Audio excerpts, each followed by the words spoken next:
Vinolia ma'am? Vinolia ma'am, prayer song. Can you play for us?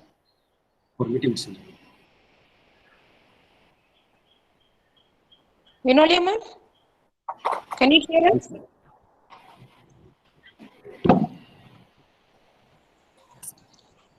Or Dhanavati ma'am?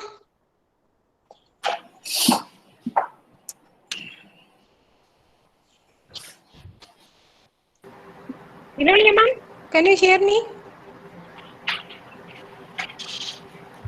Ma'am, கேக்கலையா ma'am? Ma'am sound கேக்கலையா? கேக்கல. கேக்கலமா. Wait பண்ணுங்க. Okay.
Ma'am கேக்குதா?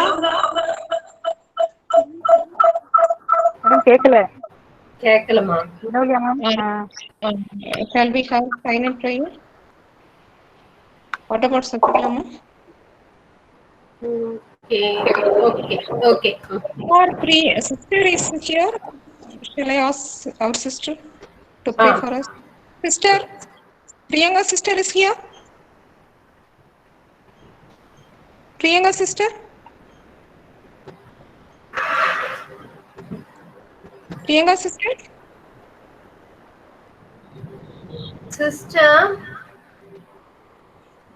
Sister, will you pray for us?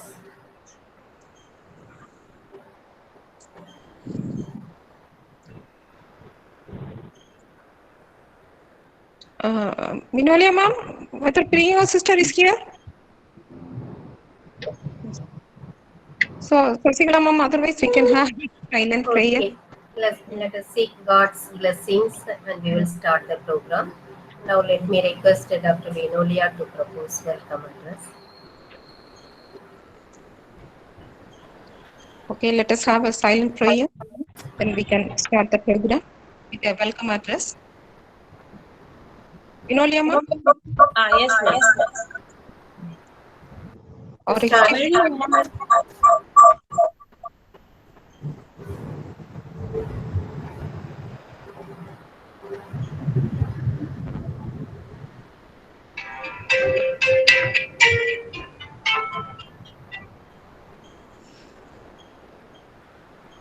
We'll start the program, Vinolia ma'am. Welcome address by Dr. S. Anthony Vinolia, Assistant Professor of History. Thank you, Vasu Vinolia ma'am. ma'am. Yes, ma'am. Shall I start, Over ma'am? to you, ma'am. Okay, ma'am. A very warm and pleasant morning to all.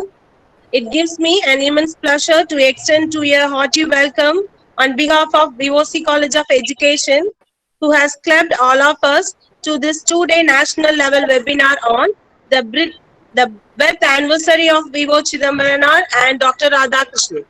My heartfelt welcome to the pillar of today's webinar, Dr. Ramabiran Ranjit Singh, Assistant Professor of Law, Government Law College, Tirunelveli. Welcome, sir.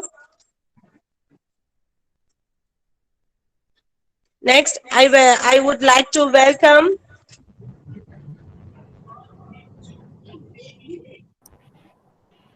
Thank you, madam. Next, I would like to welcome Dr. Kanagaraj, Principal, VOC College of Education. He is very supportive and encouraging person. I welcome you, sir. I would like to welcome my faculty members and program organizers. Welcome, professors. I welcome the participants who are eagerly waiting to participate. Welcome all. Once again, I welcome you.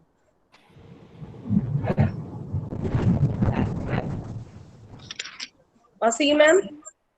Yes, ma'am. Felicitation by our principal, Dr. T. Kanagaraj. Sir, over to you, sir. Yes, madam. Yes. Yes, madam.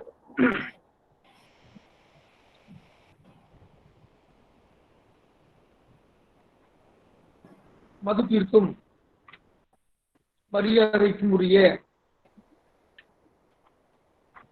கருத்தாளர் பேராசிரியர் ராமபிரான் ரஞ்சித் அவர்களே,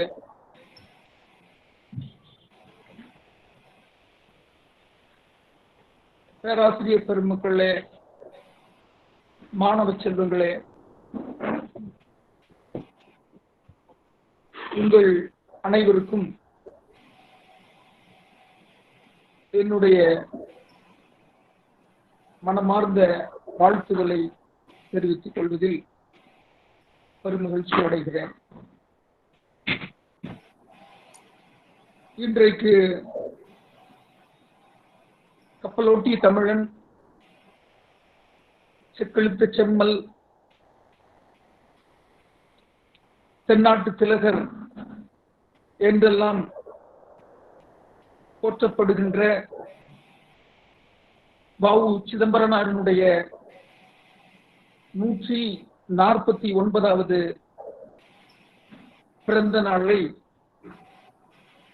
இந்த உலகமே சிறப்பாக வெகு விமரிசையாக கொண்டாடி கொண்டிருக்கின்ற வேளையிலே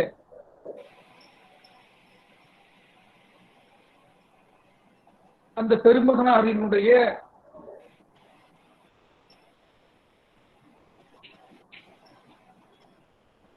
பங்குதாரர்களாகிய நாம், வாரிசுகளாகிய நாம் கட்டாயமாக இந்த விழாவை மிகச் சிறப்பாக செம்மையாக நடத்திட வேண்டும் என்கின்ற அடிப்படையில் இன்றைக்கு இந்த 149வது பிறந்த நாளை வழக்குரைஞர் முன்னாள் முதல்வரும் இந்நாள் பேராசிரியருமான ஐயா ராமபிரான் அவர்களின் ஒரு கருத்தாளமிக்க விஷயங்களை, வ.உ.சி.யை பற்றிய கருத்தாளமிக்க விஷயங்களை உங்களோடு பகிர்ந்து கொள்வதற்காக இன்றைக்கு அழைத்திருக்கிறோம். மெத்த மகிழ்ச்சி. ஏற்கனவே ஐயா அவர்கள்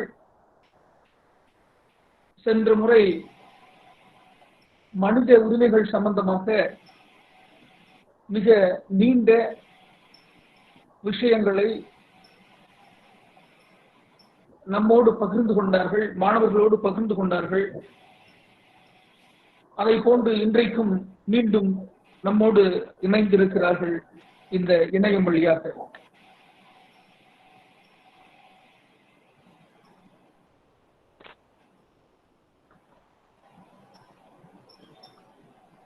என் மனமும் என் உடம்பும் என் சுகமும் என் அறமும் என் மனையும் என் மகவும் என் பொருளும் என் மதியும் குன்றிடினும் யான் குன்றேன் யான் குன்றேன் கூற்றுவனே வந்தாலும் வென்றிடுவேன் காலால் மிதித்து என்று உறக்கச் சொன்னானே அந்த கப்பலோட்டிய தமிழன் ஐயா வ.உ. சிதம்பரனார் அவர்களுடைய பிறந்த நாளை கொண்டாடுவதில் எல்லோருக்கும் மகிழ்ச்சி. நான் கூட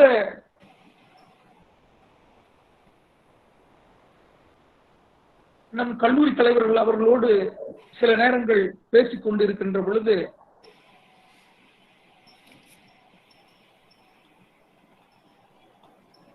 ஐயா ஏபிசி வி சொக்கலிங்கம் அவர்களோடு பேசிக் கொண்டிருக்கின்ற பொழுது நிறைய விஷயங்களை தன் தந்தையார் நம் நிறுவன தலைவர் ஏபிசிவி அவர்கள் என்னோடு வ.உ.சியை பற்றி பகிர்ந்து கொண்டிருக்கிறார்கள் என்று பேசிக் கொண்டிருந்தார்கள். இந்த வ.உ.சியை சிறப்பிப்பதிலே நாம் மிகச்சிறந்த முன்னோடியாக திகழ்ந்து கொண்டிருக்கிறோம். அதில் எந்த அளவும் சந்தேகம் கிடையாது. நாட்டிற்காக தன் சொத்தையும் சுகத்தையும் வீட்டையும் மனைவியையும் தன் பொருளையும் ஏன் மதியையும் இழந்த ஒரு மிகச்சிறந்த பக்திமான். ஓங்கி சொன்னான், என் மதியும் குன்றிடனும் யான் குன்றேன் என்று ஓங்கி சொன்ன அந்த வ.உ. சிதம்பரனாரின் பிறந்த நாளை பற்றி சொல்லுகின்ற பொழுது ஐயா அவர்கள் சொன்னார்கள், இப்பேற்பட்ட ஒரு நல்ல மகானுக்கு அந்த தியாகத்தை போற்றுகின்ற வகையில ஏபிசி வீரபாகு ஐயா அவர்கள் அரசியலிலே மிகச்சிறந்த அரசியல்வாதியாக 1940-50களிலே திகழ்ந்து கொண்டிருந்த பொழுது எப்படியாவது இந்த மாமனிதருக்கு அவரை போற்றுகின்ற வகையில ஒரு நல்ல விஷயத்தை செய்ய வேண்டும் என்கின்ற ஆழமான ஒரு பதிவு. அதன் அடிப்படையில் நிறைய பேர் சொல்றாங்க, இவரிடம் ராஜாஜி சொல்றாரு, இந்த மாதிரி விஓசிக்கு ஏன் செலவு வைக்க கூடாது உங்க ஏரியால அப்படிங்காங்க. சில பேர் ஏன் மணிமண்டபம் வைக்க கூடாது அப்படின்னு சொல்றாங்க. இதையெல்லாம் கேட்டுக்கொண்ட ஏபிசி வீரபாகு ஐயா அவர்கள் தன்னுடைய மனதிலே ஆழமாக ஒன்றை தேர்ந்தெடுத்தார். என்னத்தை செய்தாரு அப்படின்னா, சிலை வைப்பதாலோ மணிமண்டபம் கட்டுவதாலோ அவர்களுடைய தியாகத்தை ஈடுகட்டிவிட முடியாது. வ.உ.சி என்று சொன்னாலே ஏபிசி என்ற தொடர் ஒன்று வந்தே ஆகும் என்கின்ற வகையில அவருடைய சிறப்பில் வ.உ.சியினுடைய சிறப்பை போற்றுகின்ற வகையில அவருக்கு ஒரு மிகச்சிறந்த கல்வி நிறுவனத்தை உருவாக்குகின்ற பொழுதுதான் அவருடைய கனவு நனவாகும். எப்படி இந்த நாட்டினுடைய சுதந்திரத்திற்காக வ.உ.சி தன்னை முழுமையாக அர்ப்பணித்துக் கொண்டாரோ அதை போல் ஏபிசி இந்த நாட்டு மக்களினுடைய குறிப்பாக ஒடுக்கப்பட்ட விழிப்பு நிலை மக்களுக்காக பாடுபடுகின்ற வகையில இந்த அருமையான கல்லூரியை உருவாக்குவதற்கு தன்னை தயார்படுத்திக் கொண்டார்கள். இன்றைக்கு ஒரு விஷயத்தை உங்களோடு பகிர்ந்து கொள்ள ஆசைப்படுகிறேன். ஏபிசி வீரபாகு அவர்கள் ஒரு சமயம் செக்கிழுத்த செம்மல் வ.உ. சிதம்பரம் அவர்களோடு தமது தள்ளாத வயதில் மற்றொரு தேசபக்தரான மாசிலாமணி பிள்ளை அவர்களை அழைத்துக் கொண்டு ஏபிசி வீரபாகு அவர்களை சந்தித்தார். இளைஞர் ஏபிசி வீரபாகு அவர்கள் எதிர்பாராத விதமாக தம் எதிரில் வஉசி அவர்கள் இருப்பதை கண்டதும் நெகிழ்ந்து போனார். எவ்வளவு பெரிய தியாகச் செம்மல், எவ்வளவு பெரிய தியாகச் செம்மல்! இணையற்ற விடுதலை வீரர், வெள்ளை அதிகாரிகளை அதிர வைத்தவர். அவரை தம் எதிரில் கண்டதும் திகைத்து போனார் ஏபிசி. அதுவும் தம்மை தேடி வந்துள்ளாரே என்பதை அறிந்ததும் வியந்து வினயத்துடன் அவரை தம்மை தேடி வந்த காரணத்தை வினவினார் ஏபிசி. அப்போது வஉசி அவர்கள் தம்மோடு வந்தவரை சுட்டிக்காட்டி, இந்த மாசு இல்லா மணியையும் இவர் இந்த நாட்டிற்காக செய்துள்ள சேவையையும் நீ அறிவாயா என்று ஏபிசியிடம் வினவினார். தொடர்ந்து இந்த மனிதர் இன்னும் வெள்ளையனை எதிர்த்து தைரியமாக போராடி வருகிறார். கதர் ஆடைகளும் கதர் குல்லாவும் அணிந்து இந்த தூத்துக்குடி நகர வீதிகளிலே வலம் வருகிறார். இவரது தியாகத்தையும் தீரத்தையும் எண்ணி நாம் இவருக்கு உதவி செய்ய வேண்டாமா அப்படி என்று மாசிலாமணி அவர்கள் ஏபிசியிடம் சொல்லுகிறார்கள். இதுதான் மூலவித்து. இன்றைக்கு வஉசி கல்வியல் கல்லூரியானாலும் சரி, வஉசி கல்லூரியினாலும் சரி, லட்சக்கணக்கான மக்களுக்கு இன்றைக்கு மிகச்சிறந்த ஒரு கல்வியை கொடுத்து கொண்டு இருக்கின்றது என்று சொன்னால் இந்த முக்கியமான சந்திப்பு தான் அடிப்படை காரணம். இந்த சந்திப்பினுடைய அடிப்படையிலே தான் இன்றைக்கு தூத்துக்குடியின் அடையாள சின்னமாக கோடான கோடி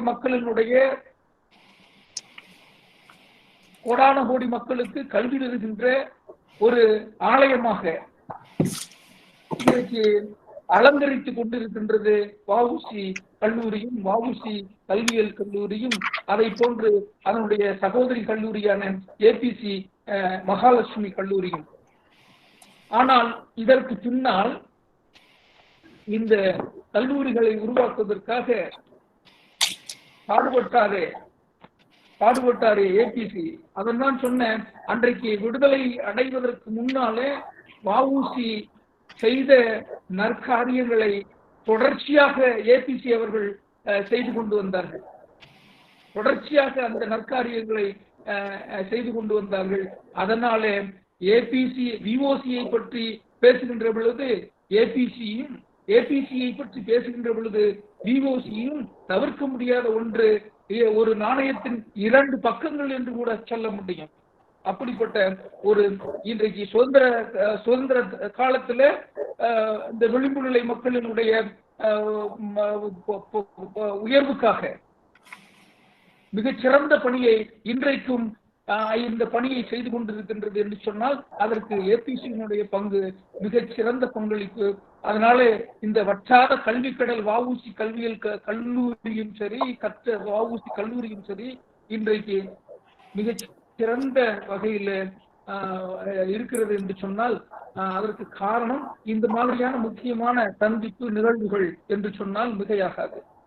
ஆகவே இந்த நல்ல நாளிலே, அதுவும் 149வது பிறந்த நாளிலே அவரை போற்றும் விதமாக நல்ல கருத்துக்களை உங்களோடு பகிர்ந்து கொள்வதற்காக ஐயா பேராசிரியர் முனைவர் ரஞ்சித் சிங் அவர்கள், ராமபுரான் ரஞ்சித் சிங் அவர்கள் வந்திருக்கிறார்கள். அவர்களை வரவேற்று மேலும் இந்த விழா இனிதே நடைபெறுவதற்கு என்னுடைய வாழ்த்துதலை தெரிவித்துக் கொண்டு அமைகிறேன். நன்றி. ஜெய்ஹிந்த். Over to Wasima.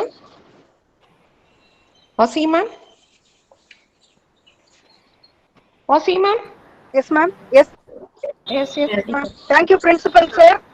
Thank you, Principal Sir and Vinolia Madam. Let us welcome Dr. S. Rasul Mohideen, Associate Professor of English, for introducing our resource person. Over to you, sir. Rasul sir. நன்றி madam. அனைவருக்கும் இனிய காலை வணக்கங்கள். இன்றைய நிகழ்ச்சியினுடைய சிறப்பு பேச்சாளராக கலந்து கொண்டு நல்ல பல கருத்துக்களை வாரி வழங்க இருக்கக்கூடிய பேராசிரியர், முனைவர், முன்னாள் கல்லூரியினுடைய முதல்வர், மற்றும் வழக்கறிஞர் முனைவர் ராமபிரான் ரஞ்சித் சிங் அவர்களை அறிமுகப்படுத்துவதற்காக எனக்கு தரப்பட்ட வாய்ப்பிற்காக முதற்க நன்றியை தெரிவித்துக் கொள்கிறேன். இன்றைய சிறப்பு பேச்சாளர் நம்முடைய கருத்தாளர் முனைவர் என் ராமபிரான் ரஞ்சித் சிங் அவர்கள் தன்னுடைய இளம் கல்வியியல், இளம் அறிவியலை விலங்கியல் துறையிலும், அதைத் தொடர்ந்து சட்டப்படிப்பிலே முதுகலை அறிவியலையும் முடித்ததோடு சட்டப்படிப்பிலே தேசிய தகுதி தேர்விலையும் தன்னை தகுதியாக்கி கொண்டு முனைவர் பட்டத்தையும் சட்டப்படிப்பிலே பெற்று சட்டக்கல்லூரியுடைய பேராசிரியராக கடந்த கிட்டத்தட்ட 14 ஆண்டுகளாக பணியாற்றி வருகிறார். இளங்கலை சட்ட வகுப்பிற்கும் LLM, LLB முதுகலை சட்ட வகுப்பிற்கும் பாடம் நடத்தி கொண்டிருக்கிறார்.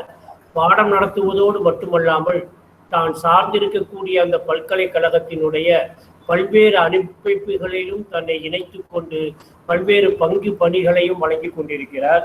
அந்த பல்கலைக்கழகத்தினுடைய ஆட்சி மன்ற குழு உறுப்பினராக, அந்த பல்கலைக்கழகத்தினுடைய பாடவியல் துறை கல்வித்துறை உறுப்பினராக, அந்த பல்கலைக்கழகத்தினுடைய நூலகத்துறை உறுப்பினராக, அந்த பல்கலைக்கழகத்திலே மாணவர்களுடைய குறைபோக்கு துறையினுடைய உறுப்பினராக பணியாற்றி நல்ல பல காரியங்களை செய்திருக்கிறார். அந்த பல்கலைக்கழகத்தினுடைய தர மேம்பாட்டு துறையிலேயும் அவர் உறுப்பினராகவும் பணியாற்றி கொண்டிருக்கிறார். அந்த பல்கலைக்கழகம் நடத்தக்கூடிய பல்வேறு தேர்வுகளிலே சிறப்பு நிலை கண்காணிப்பாளரோடு பணியாற்றுவதோடு பல்வேறு கேள்வித்தாள் வடிவமைப்பு குழுவினுடைய தலைவராகவும் உறுப்பினராகவும் தன்னுடைய பங்கு பணியை செலுத்தி வந்திருக்கிறார். இவை கல்வி தொடர்பான பணிகள். இவை தவிர கிட்டத்தட்ட 50க்கும் மேற்பட்ட சர்வதேச அளவிலான, மாநில அளவிலான, தேசிய அளவிலான கருத்தரங்குகள், பணிப்பட்டறைகள் போன்றவற்றிலே கலந்து கொண்டிருக்கிறார். கலந்து கொண்டதோடு மட்டுமில்லாமல் அவற்றிலே சிறப்பான பல கட்டுரைகளையும் சமர்ப்பித்திருக்கிறார். அவர் சமர்ப்பிக்கப்பட்ட கட்டுரை, அவர் சார்ந்திருக்க துறை சட்டத்துறையாக இருந்தாலும் அவர் சமர்ப்பிக்கப்பட்டிருக்கக்கூடிய பல்வேறு கட்டுரைகள் பல்வேறு துறைகளை சார்ந்ததாக இருந்திருக்கிறது. குறிப்பிட்டு சொல்ல போனால் நாட்டினுடைய பொருளாதாரம், நாட்டிலே நிலவக்கூடிய அந்த நிலத்தடி நீரினுடைய வாய்ப்பு, நாட்டிலே நிலவக்கூடிய வணிக வாய்ப்புகள், நாட்டிலே நிலவக்கூடிய தொழில்நுட்பம், வணிக வாய்ப்பு, சுற்றுச்சூழல், நாடு மாசுபடுதல், மனித உரிமைகள், பெண்கள் தொடர்பான பாலியல் தொடர்பான பிரச்சனைகள், நோய் எதிர்ப்பு சக்தி சம்பந்தமான பிரச்சனைகள், கடைசியாக இருக்கக்கூடிய இந்த கோவிட் பிரச்சனைகள் பற்றி பல்வேறு துறைகளையும் தன்னுடைய கருத்துக்களை மிக ஆழமாக மேலே குறிப்பிட்ட 50க்கும் மேற்பட்ட கருத்தரங்கிலே அவர் பதிவு செய்திருக்கிறார். நம்முடைய கல்லூரியிலும் கூட மனித உரிமைகள் பற்றி அவர் வழங்கிய அந்த கருத்து ஆழமிக்க சொற்பொழிவு இன்றும் என்று நம்முடைய காதுகளிலே ஒலித்துக் கொண்டிருக்கிறது. அதோடு மட்டுமல்லாமல் கிட்டத்தட்ட 10க்கும் மேற்பட்ட பல்வேறு நிகழ்ச்சிகளை அமைப்பாளராக இருந்து அமைத்து மாணவர்களுக்காக பணி செய்து கொண்டிருக்கிறார். இத்துடன் கூட பல்வேறு துறைகளை சேர்ந்த 12க்கும் மேற்பட்ட பல்வேறு கட்டுரைகளை சிறந்த அளவிலே சர்வதேச அளவிலான சஞ்சிகைகளிலே வெளியிட்டுக் கொண்டிருக்கிறார். அவர் அடிப்படையாக அவர் படித்திருக்கக்கூடிய விலங்கியல் துறையிலும் பின்னர் படித்த சட்டத்துறைகளை இணைத்து கூட பல்வேறு செய்திகளை, பல்வேறு கட்டுரைகளை அவர் ஏற்படுத்தியிருக்கிறார். ஏற்கனவே அவருடைய செய்திகளை, அவருடைய உரைகளை கேட்கக்கூடிய ஒரு வாய்ப்பினை நாம் பெற்றிருக்கிறோம். ஏற்கனவே நம்முடைய முதல்வர் அவர்கள் குறிப்பிட்டது போல நம்முடைய கல்லூரியும் வஉசியும் பிணைந்தவைகள், ஒன்றை விட்டு ஒன்றை பிரிக்க முடியாது. பெயரளவிலும் மட்டுமல்ல, வஉசி கொடுத்த கொள்கை அளவிலுமே வஉசி கொடுத்த அந்த தீர்த்தமான ஒரு இன்று கூட நம்முடைய இந்து தமிழிசை நாளிதழிலே வஉசியை பற்றிய ஒரு கட்டுரை வெளியிடப்பட்டிருக்கிறது. எந்த சூழ்நிலையிலும் அதிகாரத்திற்கு பணியாதவர் வஉசி என்று. அந்த வகையில எந்த சூழ்நிலையிலும் அதிகாரத்திற்கு பணியாத ஒரு மனநிலையை நம்முடைய ஏற்படுத்திய அந்த வஉசி நமது கல்லூரியோடு மிகவும் தொடர்புடையவர். அவரை பற்றி பேசுவதற்கு ஐயா அவர்கள் வந்திருக்கிறார்கள். மிகச்சிறந்த பேராசிரியர். நாமெல்லாம் கொஞ்சம் வேண்டுதலாக கொஞ்சம் அதிக நேரம் எடுத்துக்கொண்டு நம்முடைய காலதாமதமாக இந்த கூட்டத்திலே கலந்து கொண்டாலும் நம்முடைய ஐயா ராமபிரான் அவர்கள் 15 நிமிடங்களுக்கு முன்னாரே தயாராகி மிகவும் சிறப்பான முறையிலே தயாராகி வந்திருக்கிறார். அவரை நாம் உள்ளபடியாக வரவேற்கிறோம். அவருக்கு தன்னுடைய கருத்துக்களை வழங்குவதற்கான வாய்ப்புகளை நம்முடைய கல்லூரி கொடுத்திருக்கிறது. கருத்துக்களை பெறுவதற்கான வாய்ப்புகளையும் நமக்கு கொடுத்திருக்கிறது. நம்முடைய ராமபிரான் கொடுத்த தலைப்பை பார்க்கின்ற பொழுது விவோ சிதம்பரனாஸ் கேலண்ட்ரி அப்படின்ற ஒரு தலைப்பை கொடுத்திருக்கிறார். கேலண்ட்ரி என்று சொல்ல போனால் இரு பொருட்கள் இருப்பதாக கேள்விப்பட்டிருக்கிறேன். ஒன்று பெண்கள் மீது காட்டக்கூடிய ஒரு கரிசனம், இரண்டாவதாக இருக்கக்கூடியது பிரேவ் ஆக்ட், இங்க வீர தீர செயல். ஆனா பெண்களிடம் கரிசனம் காட்டுவதற்கே மனதளவிலே வீரத்தீர செயல் தேவையாதாகும். ஐயா அவர்கள் அநேகமா வீரத்தீர செயலை பற்றி தான் பேசுவார் என்று நினைக்கிறேன். எனவே உங்களைப் போல நானும் அவருடைய கருத்துக்களை கேட்பதற்கு காத்து கொண்டிருக்கிறேன். வாய்ப்புக்கு மீண்டும் ஒரு நன்றி. ஐயா வருக, கருத்து மொழி பொழிக. Thank you, Rasul sir. Now the session is handed over to our resource person, Dr. N. Ramabiran Ranjit, Associate Professor of Law, Government Law College, Tirunelveli. Sir, over to you, sir. Ramabiran sir, madam. Over to you, audible? Sir. Okay, sir. Okay. I'm audible? Yes, sir. Sir. Audible, sir. You're audible, sir. ஒழுக்கத்தின் உறவோய் நாட்டின் உரிமைப்போர் நடந்த காலை எழுச்சியின் தலைமை ஏற்றே இணையில்லா தியாகம் செய்தாய். மொழிப்பற்றும் நாட்டுப்பற்றும் முற்றிலும் ஒன்றி நிற்க விழிப்பொறி இரண்டும் போல விழுப்பமாய் கொண்டாய் ஐயா. பாரதி பெற்ற நண்பா, பழியில்லா வீர வாழ்க்கை பாரெல்லாம் ஏந்து மன்னம் பண்புடன் நடத்தி நின்றாய். வேருடன் நைந்து வாடி வெள்ளை ஆட்சி வீழ நேரில்லா போர்கள் செய்தாய். நித்தம் நின் பேரு வாழி என்ற வரதராஜனார் ஐயாவினுடைய இந்த பாடல் நமது மரியாதைக்குரிய இன்றைய தினம் விவாதத்திற்கு எடுத்துக்கொள்ளக்கூடிய நம் சிறப்பு போராளி மதிப்பிற்குரிய ரசூல் ஐயா சொன்னது போல நாம் இந்த துணிச்சல் மிக்க ஒரு வாழ்ந்து கொண்டிருக்கும், மறைந்தாலும் எண்ணங்களில் வாழ்ந்து கொண்டிருக்கும் இந்த வள்ளிநாயகம் உலகநாதன் சிதம்பரம் பிள்ளை ஐயா அவர்களுடைய இந்த பாடல் வரிகளை நினைவு கூர்ந்து நிறைந்த அவைக்கு தலைதாழ்ந்த பணிவான வணக்கத்தை பதிவு செய்து எனது இந்த வீர உரை என்று சொல்லாமல் என் அன்புமிக்க இனிய உரையை தொடங்க இருக்கின்றேன். அனைவருக்கும் என் இனிய காலை வணக்கம்.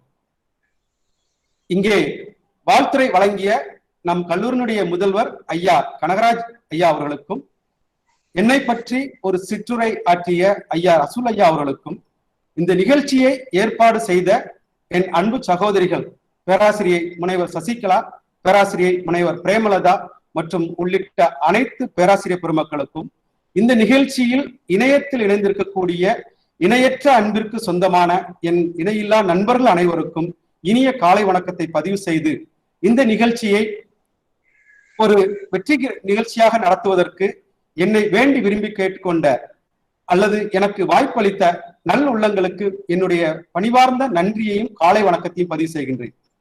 இந்த நிகழ்ச்சிக்கு எனக்கு அனுமதி அளித்த எங்கள் சட்டக்கல்வி இயக்குனர் ஐயா சந்தோஷ்குமார் அவர்களுக்கும், எங்கள் கல்லூரியினுடைய பேராசிரியை முதல்வர் பேராசிரியர் லதா அவர்களுக்கும் மற்றும் இந்த கல்லூரியினுடைய பேராசிரியர் பெருமக்களுக்கும் மீண்டும் ஒரு முறை நன்றியை பதிவு செய்கின்றேன்.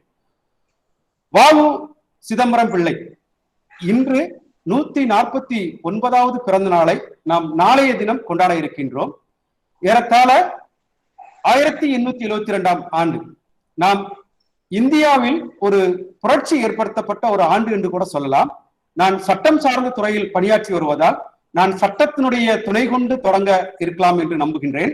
1872ஆம் ஆண்டு செப்டம்பர் திங்கள் 5ஆம் நாள் வள்ளிநாயகம் உலகநாதன் சிதம்பரம் பிள்ளை அவர்கள் இந்த பூமியில் அவதரித்த தினத்தில், அதே ஆண்டில் எங்கள் சட்டத்துறைக்கு ஒரு முத்தாய்ப்பான ஆண்டு என்று சொல்லலாம்.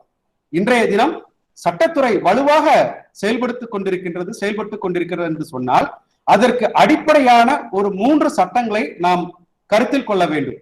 அதாவது இன்றைய தினம் சட்டத்துறை சார்ந்த ஒரு தகவல் என்று பார்க்கின்ற பொழுது 1860ஆம் ஆண்டு இந்திய தண்டனை சட்டத்தை தோற்றுவித்தார்கள். 1906ஆம் ஆண்டு குற்றவியல் நடைமுறை சட்டத்தை இங்கே தோற்றுவித்தார்கள். இந்த இடைப்பட்ட 2 சட்டங்களையும் சீரோடும் சிறப்போடும் வெற்றியோடும் நடத்தி வெற்றிகரமாக ஒரு வழக்கை நடத்துவதற்கு உறுதுணையாக அடிப்படை ஆதாரமாக மூல சட்டமாக இருக்கக்கூடிய ஒரு சட்டம் என்று சொன்னால் அது இந்திய சாட்சிய சட்டத்தையே நாங்கள் சுட்டிக்காட்டுவோம். சட்டத்துறை சார்ந்த அனைத்து வழக்கறிஞர்கள், நீதிமன்ற நீதிபதிகள் உள்ளிட்ட அனைத்து தலைவர்களும், அனைத்து நீதிபதிகளும் அல்லது வழக்கறிஞர் பெருமக்களும் கைகொண்டு துணை கொள்வது இந்திய சாட்சிய சட்டத்தை தான். அந்த இந்திய சாட்சிய சட்டமானது 1872 ஆண்டு ஜேம்ஸ் ஸ்டீபன் என்பவரால் இந்தியாவிற்கு வழங்கப்பட்ட ஒரு மாபெரும் சட்டம். இன்றளவும் அந்த சட்டமானது ஒரு மாற்றத்திற்கு உட்படாத ஒரு சட்டமாக என்றும் இளமையோடு ஏறத்தாழ 149 ஆண்டுகளை கடந்த அந்த ஒரு சட்டமானது இன்றளவும் மாற்றத்தை சந்திக்காத ஒரு சட்டமாக திகழ்கின்றது. அப்படிப்பட்ட அந்த இந்திய சாட்சிய சட்டம் தொடங்கிய அந்த ஆண்டில் இந்த பூமியில் அவதரித்த ஐயா வ.உ. சிதம்பரம் பிள்ளை, வள்ளிநாயகம் உலகநாதன் சிதம்பரம் பிள்ளை அவர்களுடைய பிறந்த நாளினை போற்றி அவர் குறித்த ஒரு துணிச்சல் மிக்க ஒரு கூட்டுகளை பதிவு செய்ய இன்றைய தினம் எனக்கு வாய்ப்பளித்த, அவர் பெயர் தாங்கி நிற்கக்கூடிய கல்வி சோலையாக திகழ்கின்ற தூத்துக்குடி மாநகரில் இருக்கக்கூடிய வ.உ. சிதம்பரம் கல்வியியல் கல்லூரியினுடைய அனைத்து நல்லுள்ளங்களுக்கும் என் கல்லூரியின் சார்பாகவும் எங்களுடைய சட்டத்துறை சார்பாகவும் நெஞ்சார்ந்த நன்றியை பதிவு செய்கின்றேன். வ.உ. சிதம்பரம் பிள்ளையை பற்றி நாம் சொல்ல வேண்டும் என்றால் 149 ஆண்டுகால வரலாற்றை நாம் புரட்டி பார்க்க வேண்டிய தருணம் இது. அது என்ன 148 ஆண்டுகால வரலாறு என்று பார்த்தால், அவர் பிறந்து வாழ்ந்த 1872 1938 இடைப்பட்ட 64 ஆண்டு காலம் இன்றும் பசுமை மாறா ஒரு வரலாற்று பின்னணியை கொண்டு நிற்கின்றது. ஐயா வரதராஜர் சொன்னது போல, வேருடன் 5 வாடி வெள்ளை ஆட்சி வீழ நேரில்லா போர்கள் செய்தாய் நித்தம் நின் பேர் வாழி என்ற அந்த வரதராஜன் ஐயாவினுடைய கூற்றுக்கிணங்க அவருடைய இளமை காலம் என்பது ஒரு எழுச்சி மிக்க, ஒரு செழிப்பு மிக்க ஒரு காலமாக இருந்ததென்றால், அவருடைய பிந்தைய காலம் மிகவும் வறட்சியான ஒரு வருந்தத்தக்க ஒரு நிகழ்ச்சியாகத்தான் முடிவடைந்திருக்கின்றது. பாரதியை பற்றி நாம் இங்கே குறிப்பிட வேண்டும் நண்பர்களே, பேராசிரியர் பெருமக்களே. பாரதியை பற்றி சொல்கின்ற பொழுது அவர் 34 ஆண்டு காலம் வாழ்ந்தால், அவர் இன்றும் வாழக்கூடிய, இன்று வாழ்ந்திருக்கக்கூடிய ஒரு இளமையை பெற்றிருக்கக்கூடிய ஒரு நிலையை, உன்னத நிலையை அடைந்திருக்கின்றார். அப்படிப்பட்ட அந்த பாரதியோடு உறவு கொண்ட, நட்பு கொண்ட நம் வ.உ. சிதம்பரம் பிள்ளை ஐயா அவர்கள் தன்னுடைய இளமை காலத்தில், அவர் பிறந்தது முதல் இளமை பருவம் என்று சொல்லக்கூடிய அந்த 18 ஆண்டு காலம், அவர் பிறந்த ஒரு 6 ஆண்டுகளில் இருந்தே தன்னை பொது வாழ்க்கையில் அர்ப்பணித்துக் கொண்டவர். இன்றைய தினம் நாம் பணி ஓய்வு பெற்ற பின்பும் கூட நமது மதிப்பிற்குரிய ஐயா கல்லூரி முதல்வர் ஐயா கனகராஜ் ஐயா சொன்னது போல, என் வீடு என் மனை என் மக்கள் என்றில்லாமல் பொதுநலனோடு வாழ வேண்டும், அந்த பொதுநலனில் எந்த வீழ்ச்சி வந்தாலும் என் இறுதி மூச்சோடு நின்றுவிடும் என்று வ.உ. சிதம்பரம் பிள்ளை ஐயா சொன்னது போல, இன்று பல பேர் தங்களுடைய சுய வாழ்வை சுயமாகவே நினைத்து, சுயமாகவே நடத்தி கொண்டு, சுயமாகவே முடித்துக் கொண்டிருக்கின்றார்கள். ஆனால் தனது 6ஆம் வயதில் தொடங்கிய அந்த ஒரு புனித பயணமானது தனது இறுதி மூச்சு வரை 64 ஆண்டு காலம் அந்த புனித பயணத்தை மேற்கொண்ட அவருடைய இளமை பருவமானது மிகவும் ஒரு செழிப்பான ஒரு பருவம் என்றுதான் சொல்ல வேண்டும். அவர் பிறந்த பிறப்பானது, நீங்கள் எல்லாம் தூத்துக்குடி மாவட்டத்தை சார்ந்த பேராசிரியர் பெருமக்கள், நண்பர்கள், உங்களுக்கு அனைவருக்கும் தெரியும். அவருடைய பிறப்பிடமான ஓட்டப்பிடாரத்தில் தொடங்கி அவர் திருநெல்வேலிக்கு பள்ளிக்கல்வி பயில வந்த இடைப்பட்ட காலங்களில் அவர் காட்வெல் பள்ளிக்கூடத்தில் கல்வி பயின்றிருக்கின்றார். தூய சவேரியார் பள்ளியில் படிப்பை பயின்றிருக்கின்றார். இறுதியாக உயர்நிலை பள்ளியை நமது திருநெல்வேலி மாவட்டத்தில் இருக்கக்கூடிய ஹிந்து தொடக்க பள்ளியில், ஹிந்து நடுநிலை பள்ளியில் அவருடைய பள்ளி படிப்பை முடித்து, அதன் பின்னர் அவருடைய அந்த தன்னலமற்ற ஒரு எண்ணத்தோடு என்ன செய்திருக்கிறார், அவர் தன்னை பொது வாழ்வில் இணைத்திருக்கின்றார். பள்ளியில் பயின்ற நாட்களில் தன்னுடைய புலமையை எவ்வாறெல்லாம் தீட்டிக் கொண்டிருக்கின்றார் என்பதற்கு நம் போன்ற ஆசிரியர் பெருமக்கள் அவருக்கு உறுதுணையாக இருந்திருக்கின்றார்கள் என்பதை நாம் கர்வத்தோடும் கௌரவத்தோடும் சொல்லிக்கொள்ளலாம்.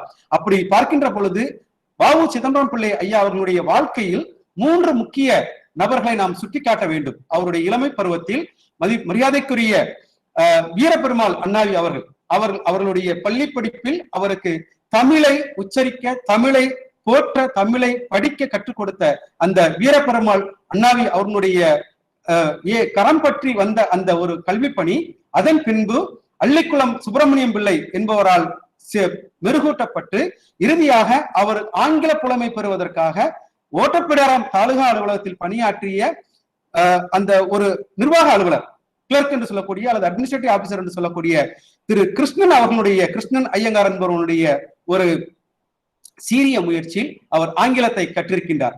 இளமை பருவத்தில் அவர் தமிழிலும் ஆங்கிலத்திலும் புலமை பெற்றதை எண்ணி அவர் அடுத்த நிலைக்கு எட்டுவதற்காக அவருடைய தந்தையார் திருமதி உலகநாதன் அவர்கள் அவருக்காக ஒரு பள்ளியையே தோற்றி வைத்து தூத்துக்குடியில் அவரை மேற்படிப்பிற்காக தூத்துக்குடிக்கு அனுப்பி வைத்து அங்கே திரு ஃபாதர் ஆலன் என்பவரால் அந்த பள்ளி மிகவும் சீரோடும் சிறப்போடு நடத்தப்பட்டு அந்த கல்வியில் அவர் கல்வி மேம்பாடு பெற்று இறுதியாக எங்கள் பூமியை சார்ந்த, அன்று நாம் ஒருங்கிணைந்த திருநெல்வேலி மாவட்டமாக இருந்தாலும் இன்று நாம் தாய் மக்கள் தாய் பிள்ளை உறவாக இருக்கக்கூடிய தூத்துக்குடி திருநெல்வேலி மாவட்டமாக பிரிந்து ஒன்றிணைந்த மாவட்டமாக இருக்கக்கூடிய தருணத்தில் அவர் இங்கே திருநெல்வேலிக்கு வந்து தன்னுடைய அடுத்த கட்ட படிப்பில் இந்து தொடக்க பள்ளியில் அங்கே படிப்பை பயின்று அவர் பள்ளி கல்வியை முடிக்கின்றார்.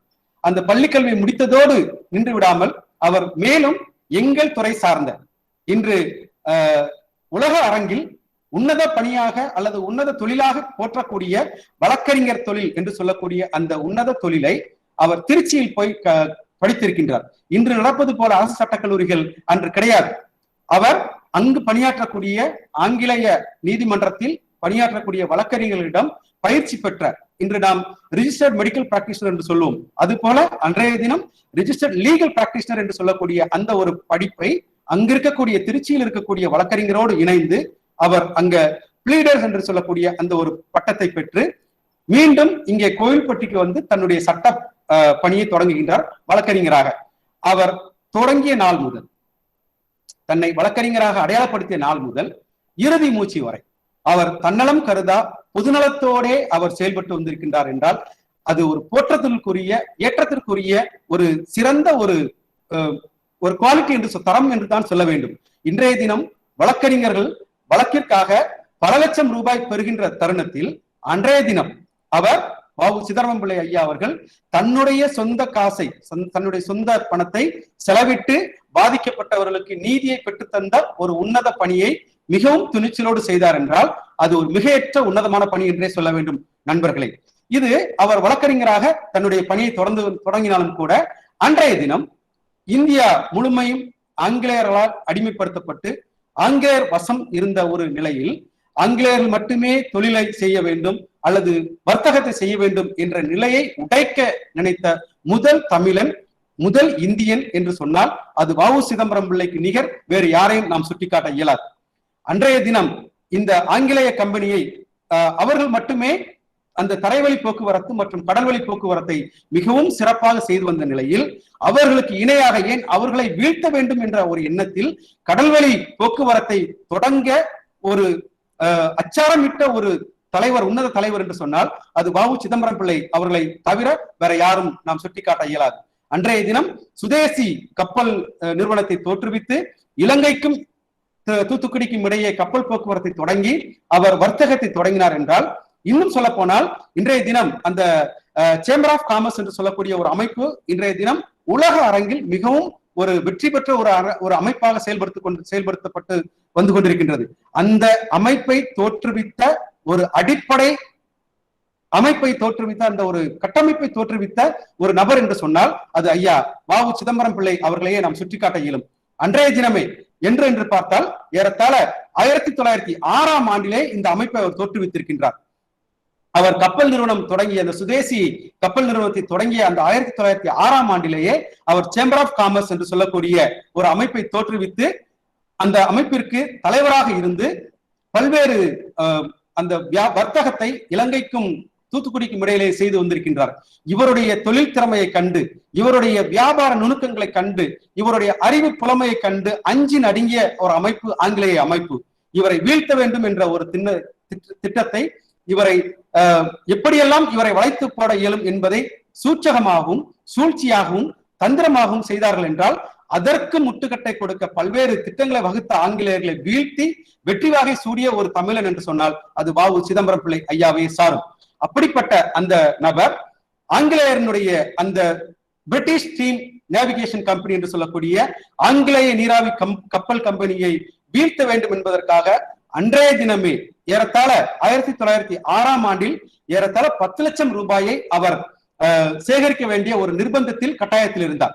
அதற்காக முதல் கட்டமாக தன்னுடைய சொந்த சொத்துக்களை எல்லாம் விற்று அடிப்படை மூலாதார பணமாக அவர் தாக்கல் செய்து அதன் பின்பு ஏறத்தாழ 40,000 ஷேர்ஸ் என்று சொல்லக்கூடிய அந்த பங்குகளை 25 ரூபாய் மதிப்புடைய அந்த பங்குகளை 40,000 பங்குகளை ஒன்றிணைத்து பெற வேண்டும் என்பதற்காக சென்னை மாகாணத்திற்கு சென்று பல்வேறு தொழிலதிபர்களோடு அன்று இணைந்து, அதுவும் சொல்ல போனால் ஆங்கிலேயர்கள் ஆதரவு பெற்ற தொழிலதிபர்களை தமிழர் வசம் திருப்ப வேண்டும் என்றும், வங்கத்திற்கு சென்று மகாராஷ்டிராவிற்கு சென்று இன்னும் இந்தியாவில் பற்பல மாநிலங்களுக்கு மாகாணத்திற்கு சென்று கடல் வழியாகவும் தரை வழியாகவும் சென்று அந்த 10 லட்சம் ரூபாயை தேற்றி இவருக்கு சொந்தமான அந்த நிறுவனத்தை இங்கே தோற்றுவித்து ஒரு வெற்றி பெற்ற நிறுவனமாக இங்கே தொடங்குகின்றார்.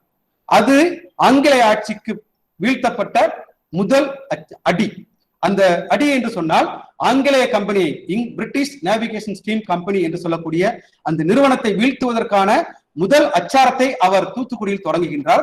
அதோடு நிற்கவில்லை, அவர் பாரதியோடு நட்பு ஏற்படுகின்றது. இந்த பாரதியோடு பெற்ற நட்பில் தான் இவருக்கு அந்த சுதந்திர தாகம் என்பது, அதுவரை அவர் ஒரு வியாபாரியாக, ஒரு வர்த்தகராக, ஒரு வழக்கறிஞராக இருந்த ஒரு போராளி தன்னை ஒரு சுதந்திர போராட்ட போராளியாக அடையாளப்படுத்துகின்றார். அந்த பாரதியினுடைய நட்பிலும் பாரதியினுடைய தொடர்பிலுமான ஒரு நீட்சியின் தொடக்கமாக அவர் என்ன செய்கின்றார் என்று பார்த்தால், இந்த விடுதலை வேட்கையை அடிப்படை மக்களுக்கு கொண்டு சேர்க்க வேண்டும் என்றால் அங்கே போராட்ட உணர்வை வித்திட்டு அடிப்படை மக்களுக்கு வளர்க்க வேண்டும் என்பதை இவர் ஆணித்தரமாக நம்பி இங்கிருக்கக்கூடிய மக்களை ஒன்றிணைக்க வேண்டும் என்ற ஒரு பணியை மேற்கொள்கின்றார். இடைப்பட்ட காலத்தில் அவருக்கு திருமண வாழ்க்கையில் 2 திருமணங்களை அவர் நடத்துகின்றார். தனது முதல் மனைவி வள்ளியம்மை என்பவரை மனம் முடித்து அவர் முதல் பிரசவத்தில் தவறி விடுகின்றார், இறந்து விடுகின்றார். அதன் பிறகு மீனாட்சி அம்மாள் என்பவரை மனம் முடித்து அவர்களுக்கு ஏறத்தாழ 8 குழந்தைகள். அதை பற்றிய நிகழ்வை பின்பு பார்ப்போம். 8 குழந்தைகளோடு திருமண வாழ்வில் திருமண வாழ்வில் தனிப்பட்ட வாழ்வில் அவர்களையும் மகிழ்ச்சியாக வைத்துக் கொண்டு பொது வாழ்வில் உலக அரங்கில், இந்திய தேசிய அரங்கில் அனைத்து மக்களையும் ஒன்றிணைத்து பாடுபட்டு அவர்களையும் வெற்றி பெற்ற ஒரு குழுவாக தோற்றுவிக்க வேண்டும் என்றால் சங்கம் அமைத்து ஒன்றிணைத்தால் இந்த அமைப்பை நிச்சயமாக ஒரு வெற்றி பெற்ற அமைப்பாக மாற்ற முடியும் என்று சொல்லக்கூடிய தருணத்தில் அந்த சேம்பர் ஆஃப் காமர்ஸ் என்று சொல்லக்கூடிய அமைப்பை ஒரு சங்கமாக அன்றைய தினம் பதிவு செய்கின்றார். கிட்டத்தட்ட 1907ஆம் ஆண்டு அங்கே அவர் அந்த சேம்பர் ஆஃப் காமர்ஸ் என்று சொல்லக்கூடிய அமைப்பின் மூலமாக தூத்துக்குடி பஞ்சாலையை, நூற்பாலையை அவர் அங்கே தொடங்குகின்றார். அதற்கு முன்பாக தொடங்கப்பட்ட ஒரு நிறுவனம். அந்த நிறுவனத்தில் பணியாற்றக்கூடிய அந்த பணியாளர்களை ஒன்றிணைத்து ஆங்கிலேயர்களுக்கு எதிராக, பிரிட்டிஷ் நேவிகேஷன் ஸ்கீம் கம்பெனிக்கு எதிராக ஒரு ஒரு வலுவான ஒரு அமைப்பை அவர் அங்கே உற்பத்தி பண்ணுகின்றார். அந்த அமைப்பின் மூலமாக முதல் கட்டமாக நம்மளுடைய உரிமையை பெற வேண்டும் என்றால் அது போராட்டத்தின் வாயிலாகத்தான் பெற முடியும் என்பதை ஆணித்தரமாக பதிவு செய்த ஒரு துணிச்சல் மிக்க போராளி ஐயா வ.உ. சிதம்பரம் பிள்ளை அவர்கள். நமது மரியாதைக்குரிய ரசூல் ஐயாவும் மரியாதைக்குரிய கனகராஜ் ஐயா அவர்களும் சுட்டி காட்டியது போல பாரதியை பயில்கின்ற பொழுதும், பாரதிதாசனை பயில்கின்ற பொழுதும், இன்னும் ஏனைய பிற சுதந்திர போராட்ட வீரர்களை பயில்கின்ற பொழுதும் நம்மில் ஊற்றெடுக்கக்கூடிய அந்த சுதந்திர போராட்ட உணர்வை ஊட்டி வளர்த்தது வள்ளிநாயகம் உலகநாதன் சிதம்பரம் பிள்ளை ஐயா என்றால் அது மிகை அல்ல. அப்படிப்பட்ட அந்த ஒரு அமைப்பை அந்த பஞ்சாலையில் இருக்கக்கூடிய தொழிலாளர்களை ஒன்றிணைத்து போராட்டத்தை கையாளுகின்றார். அந்த போராட்டம் தான் இந்திய வரலாற்றில் முதல் தொழிற்சங்க போராட்டம் என்றால் அது ஒரு மற்றற்ற ஒரு மாற்று கருத்துக்கு இடமில்லாத ஒரு தகவல் என்று நான் இங்கு பதிவு செய்ய ஆசைப்படுகின்றேன் நண்பர்களே. அப்படிப்பட்ட அந்த போராட்டம் தான் வெள்ளை அமைப்பை, வெள்ளையர் ஆட்சியை, வெள்ளையர் அரசை ஆட்டி பார்த்த ஒரு போராட்டம் என்று சொன்னால் நிச்சயமாக அது மிகையான ஒரு தகவலாக இருக்காது. ஏனென்று சொன்னால் ஏறத்தாழ 8 நாட்கள் இவருடைய இந்த போராட்ட யுக்தி, அவர் மட்டும் போராடவில்லை, அவர் சார்ந்த வணிக அமைப்பு மட்டும் போராடவில்லை, அவர் சார்ந்த அந்த நூற்பாலை மட்டும் போராடவில்லை. மாறாக தூத்துக்குடி, திருநெல்வேலி மாவட்டத்தில் இருக்கக்கூடிய அனைத்து பொதுமக்களும் ஒன்றிணைந்து ஒரு போராட்டத்திற்கு ஒத்துழைத்தார்கள் என்றால் அப்படிப்பட்ட போராட்டம் வ.உ. சிதம்பரம் பிள்ளையினுடைய தலைமையில் ஏற்படுத்தப்பட்ட முதல் போராட்டம் என்றால் அது நிச்சயமாக ஒரு மகிழ்ச்சிக்குரிய செய்தியாகத்தான் இருக்கும். நண்பர்களே, இன்றைய தினம் நாம் அரசுக்கு எதிராக பல்வேறு உரிமை போராட்டங்களை நடத்தி வந்து கொண்டிருக்கின்றோம். ஆசிரியர்களானாலும் சரி அல்லது அரசு ஊழியர்களானாலும் சரி பல்வேறு கோரிக்கைகளுக்காக, உரிமைகளுக்காக நாம் போராடி நீதிமன்றங்களுக்கு சென்று நீதிமன்றங்களும் பல்வேறு மாறுபட்ட கருத்துக்களை, முரண்பட்ட தீர்ப்புகளை வழங்கி வந்த இன்றைய கால சூழ்நிலையில் வ.உ. சிதம்பரம் பிள்ளைக்கு எதிராக அவருடைய போராட்ட யுக்தியை உடைப்பதற்காக பல்வேறு அரசியல் சூழ்ச்சிகளையும் பல்வேறு தந்திரங்களையும் கையாண்ட ஒரு அரசு ஆங்கிலேய அரசு. டிவைட் அண்ட் ரூல் என்று சொல்வார்கள். ஒருவரை பிரித்தாளும் கொள்கையின் கீழ், பிரித்தாளும் கோட்பாட்டின் கீழ் எவர் ஒருவர் ஒன்றிணைந்து செயல்படுகின்றாரோ அவரை நாம் பிரித்து சிதைத்தோமானால் அவருடைய கொள்கை முரண்படும், அவருடைய கோட்பாடு உடைபடும் என்பதை அன்றைய தினமே சூழ்ச்சியாக செய்த நிறுவனம் ஆங்கிலேய அரசு. அப்படிப்பட்ட ஆங்கிலேய அரசு, வெள்ளை அரசு வ.உ. சிதம்பரம் பிள்ளையோடு ஒரு தூது அனுப்புகின்றது. உங்களுக்கு நீங்கள் ஸ்டீம் நேவிகேஷன் கம்பெனியிலிருந்து விலகி சேம்பர் ஆஃப் காமர்ஸ் என்று சொல்லக்கூடிய அந்த வர்த்தக நிறுவனத்திலிருந்து விலகிவிட்டால் உங்களுக்கு தனிப்பட்ட விதத்தில் 2 லட்சம் ரூபாய் உங்களுக்கு வழங்குகின்றோம் என்ற ஆசை வார்த்தையை 1907ஆம் ஆண்டு அவருக்கு விதைக்கின்றது. அவர் நினைத்திருந்தால், வ.உ. சிதம்பரம் பிள்ளை நினைச்சிருந்தால், அவர்கள் அந்த 2 லட்சம் ரூபாய் பொற்காசுகளை அன்றைய தினமே பெற்று இன்று பலாயிரம் கோடிக்கு சொந்தமான ஒரு அமைப்பை தோற்றுவித்து சீரோடும் சிறப்போடும் வாழ்ந்திருக்க முடியும். ஆனால் அவர் தன்னலம் கருதாது பொதுநலம் கருதியதால் துச்சமென மதித்து 2 லட்சம் ரூபாய் தூக்கி எறிந்தார். அடுத்ததாக மிரட்டப்பட்டார், ஆசை வார்த்தை காட்டப்பட்டார், ஆங்கிலேய அரசால் மிரட்டப்பட்டார். மிரட்டலுக்கும் ஆசை வார்த்தைக்கும் அஞ்சாத அந்த மகான் அவர் பேச்சுவார்த்தைக்கு என்று திருநெல்வேலிக்கு அழைக்கப்படுகின்றார். நண்பர்களே, இந்த ஒரு புள்ளி அவருடைய வாழ்க்கையில் மிக முக்கியமான ஒரு சந்தர்ப்பம், மிக முக்கியமான ஒரு திருப்பமான நிறைந்த ஒரு புள்ளியாகும். அவர் பேச்சுவார்த்தைக்கு என்று ஆங்கிலேய அரசால் திருநெல்வேலிக்கு அழைக்கப்படுகின்றார். திருநெல்வேலி மாவட்ட ஆட்சித்தலைவர் முன்னிலையில் அவரிடம் பேச்சுவார்த்தை நடத்தப்படுகின்றது. நீங்கள் இந்த போராட்டத்தை கைவிடுங்கள், போராட்டத்தை கைவிடவில்லை என்றால் உங்கள் மீது தேச துரோக வழக்கு பதிவு செய்யப்படும், அல்லது தேசத்துக்கு எதிரான குற்றங்களை நீங்கள் செய்தீர்கள் என்று உங்களை சிறை கடைக்க முடியும் என்று அச்சுறுத்தப்பட்டு மிரட்டப்படுகின்றார். எந்த மிரட்டலுக்கும் அஞ்சாத அந்த துணிச்சல் மிக்க இளைஞன் ஆங்கில அரசுக்கு எதிராக அன்றைய தினம் தூத்துக்குடியில் மட்டும் நடந்த போராட்டத்தை திருநெல்வேலியிலும் நீட்டிக்கின்றார். ஆனால் அன்றைய தினம் அவர் அங்கே கைது செய்யப்பட்டு சிறையில் அடைக்கப்படுகின்றார். சிறையில் அடைக்கப்பட்ட அந்த நிலையை திருநெல்வேலி, தூத்துக்குடி இருக்கக்கூடிய பொதுமக்கள் உணர்ந்து கொண்டு விடிய விடிய போராட்டங்களில் ஈடுபட்டு வ.உ. சிதம்பரம் பிள்ளையை அவரை விடுதலை செய்ய வேண்டும் என்ற விடுதலை வேட்கையை அன்றைய தினமே தொடங்குகின்றார். ஆனால் 1908ஆம் ஆண்டில் அவர் கைது செய்யப்பட்டு சிறையில் அடைக்கப்படுகின்றார். அவர் மீது இந்திய தண்டனை சட்டத்தின் கீழ் 2 வழக்குகள், 2 பிரிவின் கீழ் வழக்குகள் தாக்கல் செய்யப்படுகின்றது.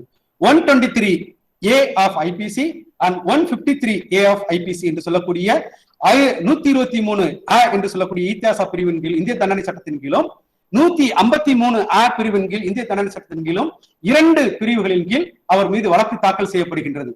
அந்த வழக்கினுடைய சாராம்சம் என்னவென்று பார்த்தால், வேஜ் வார் அகேன்ஸ்ட் நேஷன், இந்தியாவிற்கு எதிராக, இந்திய இறையாண்மைக்கு எதிராக ஒரு போர்க்குற்றம் புரிந்தார் என்றும், அவர் அந்த ப்ரொமோட்டிங் எனிமிட்டி என்று சொல்லக்கூடிய 153A IPC என்று சொல்லக்கூடிய அந்த பிரிவின் கீழ் அவர் எனிமிட்டி என்று சொல்லக்கூடிய ஒரு துரோகத்தை அல்லது விரோதத்தை ஏற்படுத்தின பொதுமக்கள் முன்னிலையும் பொதுமக்களிடையேயும் அல்லது பணியாளர்களிடையேயும் ஒரு விரோத உணர்வை ஏற்படுத்தினார் என்ற 2 பிரிவின் கீழ் அவருக்கு எதிராக வழக்கு தாக்கல் செய்யப்படுகின்றது. முதல் பிரிவின் கீழ் அவருக்கு 10 ஆண்டுகள் சிறை தண்டனையும், 2வது பிரிவின் கீழ் 10 ஆண்டுகள் சிறை தண்டனையும், 20 ஆண்டு காலமும் அல்லது அபராதமும் அல்லது 2ம் சேர்த்தும் விதிக்கக்கூடிய அந்த பிரிவு. ஆனால் அன்றிருந்த அந்த நீதிபதியானவர் இவர் மீது சுமத்தப்பட்ட குற்றச்சாட்டை விசாரித்து, இவர் ஒரு புகழ்பெற்ற ஒரு குற்றவியல் வழக்கறிஞராக இருந்தாலும் ஆனால் அவருடைய வாதத்தை ஏற்காமல் அன்றிருந்தக்கூடிய வழக்கறிஞர் நீதிபதிகள் என்ன செய்கின்றார்கள் பார்த்தால், அவர் மீது குற்றம் நிரூபிக்கப்பட்டதாக அறிவிக்கின்றார்கள். இன்றைய தினம் சற்றேறக்குறைய ஒரு 4-5 ஆண்டு காலத்துக்கு முன்பாக நீதிபதி குன்ஹாவை நாம் நன்கு அறிவோம். நீதிபதி குன்ஹாவினுடைய தீர்ப்பு உச்சநீதிமன்றம் வரை சென்று நின்றது. அதில் ஒரு நியாயம் இருந்தது, நீதி இருந்தது.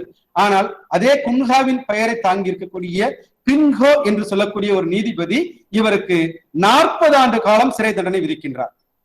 நண்பர்களே, தோழர்களே, அவர் செய்த குற்றத்தின்படி இந்திய தண்டனை சட்டத்தின் கீழ் அந்த குற்றம் நிரூபிக்கப்பட்டால் கூட 10 ஆண்டு காலம் 10 ஆண்டு காலம், 2 பிரிவுகளுக்கு 20 ஆண்டு காலம், அதுவும் ஏக காலத்தில் அனுபவித்தால் ஒட்டுமொத்தத்திற்கும் 10 ஆண்டு காலமே அனுபவிக்கக்கூடிய அந்த சிறை தண்டனையை அவர்கள் இவர் மீது என்னென்று சொன்னால், அன்று இருக்கக்கூடிய அந்த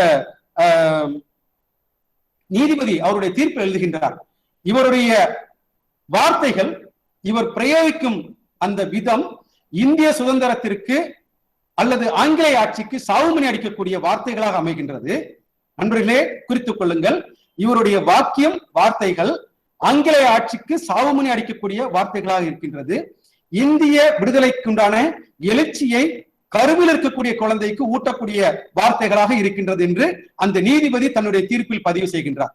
இந்த தீர்ப்பின் அடிப்படையில் பின்கோ என்ற கூடிய நீதிபதி இவருக்கு இரட்டை ஆயுள் தண்டனை என்று சொல்லக்கூடிய 40 ஆண்டு காலத்தை தனித்தனியாக அனுபவிக்க வேண்டும் என்ற ஒரு தீர்ப்பை எழுதுகின்றார். இந்த தீர்ப்பின் அடிப்படையில் இவர் வழக்கறிஞராக பதிவு செய்த அந்த சன்னத் என்று சொல்லக்கூடிய லைசன்ஸ் அன்று பறிக்கப்படுகின்றது, நீதிமன்றத்தில் பறிக்கப்படுகின்றது. அவரை சிறைக்கு அனுப்பக்கூடிய நிலையில் ஏறத்தாழ அன்றைய தினம் இவர் சிறைவாசம் செல்லக்கூடிய அந்த நாளில் 7000த்திற்கும் மேற்பட்ட தோழர்கள் தொண்டர்கள் புடைசூழ இவரை சிறைக்கு அனுப்புகின்றார்கள். இவர் சிறை தண்டனை அனுபவித்திருக்கக்கூடிய நிலையில் இவருடைய வழக்கு சென்னை உயர்நீதிமன்றத்தில் மேல்முறையீடு செய்யப்படுகின்றது. அந்த சென்னை உயர்நீதிமன்றத்தினுடைய நீதிபதி இவருக்கு விதிக்கப்பட்ட தண்டனை எக்ஸார்பியன்ட் பனிஷ்மெண்ட் என்று சொல்லக்கூடிய, அதாவது சட்டப்பிரிவிற்கு குறிப்பிட்டுள்ள தண்டனையை விட இது அளவுக்கு அதிகமான தண்டனை என்ற ஒரு கருத்தை பதிவு செய்து இவருடைய தண்டனையை 10 ஆண்டு காலமாக குறைக்கின்றார். 40 ஆண்டு காலம் இரட்டை ஆயுள் விதித்த அந்த தண்டனையை இவர் சென்னை உயர்நீதிமன்ற நீதிபதியாக இருக்கக்கூடியவர் 10 ஆண்டு காலம் அந்த சிறை தண்டனை குறைக்கின்றார். இந்த தண்டனைக்கு எதிராகவும் இவர் அப்படி என்ன நாட்டுக்கு எதிரான இறையாண்மைக்கு எதிரான குற்றம் செய்தார்? தொழிற்சங்கங்களை ஒன்றிணைத்தார், தொழிற்சங்கவாதிகளை ஒன்றிணைத்து போராட்டத்தில் ஈடுபடுத்தினார். எதற்காக? குறைந்தபட்ச கூலியை கொடுக்க மறுத்த நிறுவனத்திற்கு எதிராக சரியான ஊதியம் வேண்டும் என்ற ஒரு கருத்தை பதிவு செய்து, நண்பர்களே, இன்றைய தினம் நாம் அரசு ஊழியர்களாக இருந்து கொண்டும் ஆசிரியர்களாக இருந்து கொண்டும் நம்முடைய சம்பளத்திற்காக ஒவ்வொரு 10 ஆண்டு காலமும் வருகின்ற அந்த பே கமிஷனின் போது நாம் பல்வேறு இன்னல்களை சந்தித்து நீதிமன்றங்களுக்கு சென்று நாம் நம்மளுடைய நிலைமை நீதிமன்றத்துக்கு எடுத்து சொல்லி நம்மளுடைய கோரிக்கை அரசுக்கு எடுத்து சொல்லி செவி சாய்க்காத நிலையிலும் கூட அன்றைய தினமே குறைந்தபட்ச கூலிக்கு எதிராக போராட்டத்தை நடத்தி அன்றைய தினம் ஏறத்தாழ 148 ஆண்டுகளுக்கு முன்பாக இந்த நிலையை அவர் ஆங்கில அரசுக்கு எதிராக பதிவு செய்து அதை இந்த வெள்ளை அரசு தேச துரோக வழக்காக பார்க்கின்றது. இந்த வழக்கை பிரிவி கவுன்சில் என்று சொல்லக்கூடிய இங்கிலாந்தில் இருக்கக்கூடிய நீதிமன்றத்திற்கு மேல்முறையீடாக இன்று நாம் எப்படி சுப்ரீம் கோர்ட்டிற்கு உச்ச நீதிமன்றத்திற்கு மேல்முறை எடுத்து செல்கின்றோமோ அப்படிப்பட்ட அந்த நீதிமன்ற மேல்முறையீட்டை பிரிவி கவுன்சிலுக்கு எடுத்துக்கொண்டு அங்கே பிரிவி கவுன்சிலில் அவருக்கு 4 ஆண்டு காலமாக அந்த தண்டனை குறைக்கப்பட்டு ஏற்கனவே அவர் 2 ஆண்டு காலம் சிறை தண்டனை அனுபவித்து முடித்த நிலையில் அவர் சிறை தண்டனையை முடித்து முற்றிலும் கழித்து அவர் மீண்டும் வெளியே வருகின்றார். அவர் சிறை தண்டனை அனுபவிக்க செல்கின்ற பொழுது 7000 தொண்டர்களோடு புடைசூழ சென்ற நபர் அவர் வெளியே வருகின்ற பொழுது அவருக்காக அவரை அழைக்க சென்ற நபர்கள் என்று பார்த்தால் நம் 2 கைவிரல் அளவு கூட இல்லை. பாரதியை பற்றி நாம் இங்கே பதிவு செய்ய வேண்டும். பாரதியை நாம் கொண்டாடுகின்றோம், பாரதியை நாம் வாழ்த்துகின்றோம், பாரதியை நாம் போற்றுகின்றோம், ஒவ்வொரு நிலையிலும் நாம் பாரதியை சுவாசிக்கின்றோம். ஆனால் பாரதி இறந்த தருணத்தில் அவருடைய ஈமச் சடங்கிற்கு சென்ற நபர்களை விட அவர் மீது மொய்த்த ஈக்களின் எண்ணிக்கை அதிகம் என்று பாரதியை பற்றி ஆராய்ச்சி செய்த யா மணிகண்டன் என்பவர் குறிப்பிட்டுள்ளார். அவரை பற்றிய அந்த கருத்தை பாரதி கிருஷ்ணகுமார் என்பவர் வலுவாக பதிவு செய்கின்ற பொழுது பாரதியினுடைய இறுதி சடங்கிற்கு சென்ற கூட்டத்தை விட அவர் பிணத்தின் மீது மொய்த்த ஈக்களின் எண்ணிக்கை அதிகம் என்று சொன்னால் அவருடைய இறப்பிற்கு சென்ற நபர்கள் எத்தனை பேர் என்பதை நாம் விரல் விட்டு எண்ணிவிடலாம் என்பதைத்தான் அன்றைய ஆராய்ச்சியாளர் சொல்கின்றார். அதே நிலைதான் ஐயா வ. உ. சிதம்பரம் பிள்ளைக்கும் அன்றைய தினம் ஏற்பட்டது.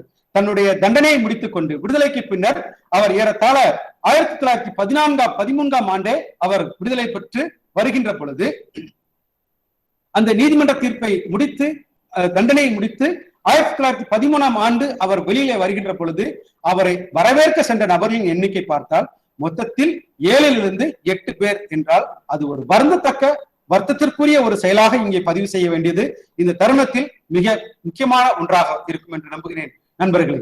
அப்படிப்பட்ட நிலையில் அவர் 1913 1936 வரை தன்னுடைய எல்லா சொத்துக்களையும் இழந்த பின்பு 1913க்கு முன்பாக 1872 இருந்து அவர் தந்தை சொத்து, அவருடைய சொந்த சொத்து, அவர் சொந்த சேமிப்பு அனைத்தையும் இழந்து ஒண்ணுமில்லா நிலையில் வருகின்ற பொழுது அவர் இந்திய சுதந்திரத்திற்காக பாடுபடக்கூடிய தருணத்தில் ஒரு செய்தியை நான் இங்கே பதிவு செய்ய ஆசைப்படுகின்றேன் நண்பர்களே.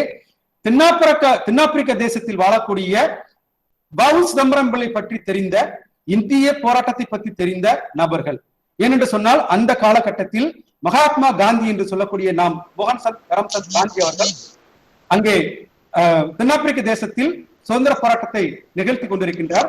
தென்னாப்பிரிக்க தேசத்தினுடைய மக்களுடைய விடுதலை போராட்டத்தை நடத்தி கொண்டிருக்கின்றார்.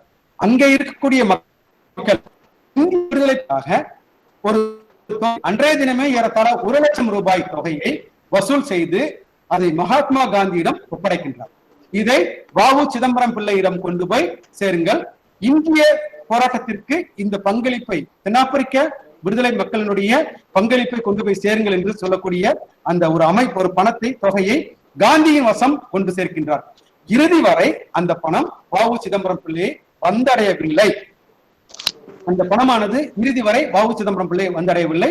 இவரும் அந்த பணத்தை கேட்கவில்லை. அன்றைய தினம் 1913-14 ஆண்டில் 1 லட்சம் ரூபாய் தொகை என்பதை நாம் எவ்வளவு என்பதை இன்று கணக்கிட்டுக் கொள்ள வேண்டும். அப்படிப்பட்ட அந்த தொகை இன்று வரை வ.உ. சிதம்பரம் பிள்ளையினரிடம் வந்து சேரவில்லை. அதைத்தான் சுருக்கமாக சொல்லுவார், யாரிடமாவது நாம் பணத்தை கொடுத்து பெற இயலவில்லை என்றால் அதை காந்தி கணக்கில் எழுதி கொள்ளுங்கள் என்று சொல்லி நகைச்சுவையோடு சொல்லுவார்கள். அப்படிப்பட்ட காந்தி கணக்கு சொந்த பணம் தான் வ.உ. சிதம்பரம் பிள்ளையினுடைய பணம். இன்றளவும் அதை வ.உ. சிதம்பரம் பிள்ளையினுடைய வாரிசுதார்களோ அல்லது ஏனைய யாருமே அதை கேட்கவில்லை. இந்த வ.உ. சிதம்பரம் பிள்ளை வெளியே வந்தவுடன் அவருக்கு உயர் நீதிமன்றத்தில் தீர்ப்பு வழங்கிய ஜஸ்டிஸ் வாலஸ் என்று சொல்லக்கூடிய நபர் அவருடைய அந்த வழக்கறிஞர் சன்னத் என்று சொல்லக்கூடிய லைசன்ஸை மீண்டும் அவரிடம் ஒப்படைக்கின்றார். அன்றைய தினம் நண்பர்களே, ஒருவர் தண்டனை பெற்றால் அவருக்கு நிரந்தரமாக அந்த சன்னது ரத்து செய்யப்படும். ஆனால் தண்டனை பெற்று தண்டனையை முடித்து வெளிவந்த பிறகு அவருடைய ஏழ்மை நிலையை அவருடைய வறிய நிலையை கணக்கிட்டு யார் அவருக்கு தண்டனை வழங்கினாரோ அதே நீதிபதி வாலஸ் என்று சொல்லக்கூடிய அந்த ஒரு மகான் அவருடைய சன்னத்தை வழக்கறிஞர் சன்னத்தை திரும்ப ஒப்படைக்கின்றார் மரியாதைக்குரிய வ.உ. சிதம்பரம் பிள்ளை ஐயா அவர்களிடம். ஆனால் அவரால் மீண்டும் அந்த வழக்கறிஞர் தொழில் அவரால் வெற்றி பெற இயலவில்லை. இடைப்பட்ட காலத்தில் அவர் பாரதியோடு நட்பு கொண்டிருக்கின்றார், சுப்பிரமணிய சிவாவோடு நட்பு கொண்டிருக்கின்றார், இன்னும் பல சுதந்திர தலைவர்களோடு அவர் நட்பு கொண்டிருந்து இந்த விடுதலை போராட்டத்தை ஒரு உச்சகட்டத்தை அடைவதற்கு இவர்கள் வித்திட்டு இருக்கின்றார்கள். அப்படிப்பட்ட நிலையில் விடுதலைக்கு பின்னர் அவர் 4 இடங்களில் அவர் தன்னுடைய வாழ்க்கையை நடத்தியிருக்கின்றார். சென்னையில், கோவையில், கோவில்பட்டியில், இறுதியில் தூத்துக்குடியில். மேடம் மேடம் கேக்குதா? Yes sir, yes yes. இப்படி 4 இடங்களில் பின்னர் தன்னுடைய அந்த வாழ்க்கையை நடத்தினாலும்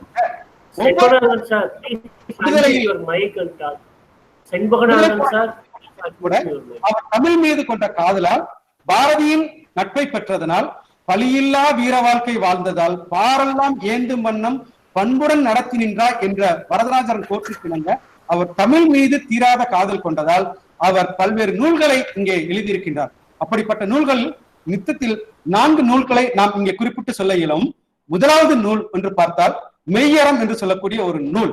இது வ.உ. சிதம்பரம் பிள்ளையால் ஏற்படுத்தப்பட்ட ஒரு நூல். அடுத்ததாக மெய்யறிவு என்று சொல்லக்கூடிய 2ஆம் நூல், பாடல் திரட்டு என்று சொல்லக்கூடிய 3ஆம் நூல், சுயசரிதை அவர் பற்றிய ஒரு சுயசரிதையை முதல் பாதியில் ஒரு சுயசரிதையும் அவரது பின்பாதியில் 2ஆம் சுயசரிதையும் எழுதி 4 புத்தகங்களை அவர் எழுதியிருக்கின்றார்.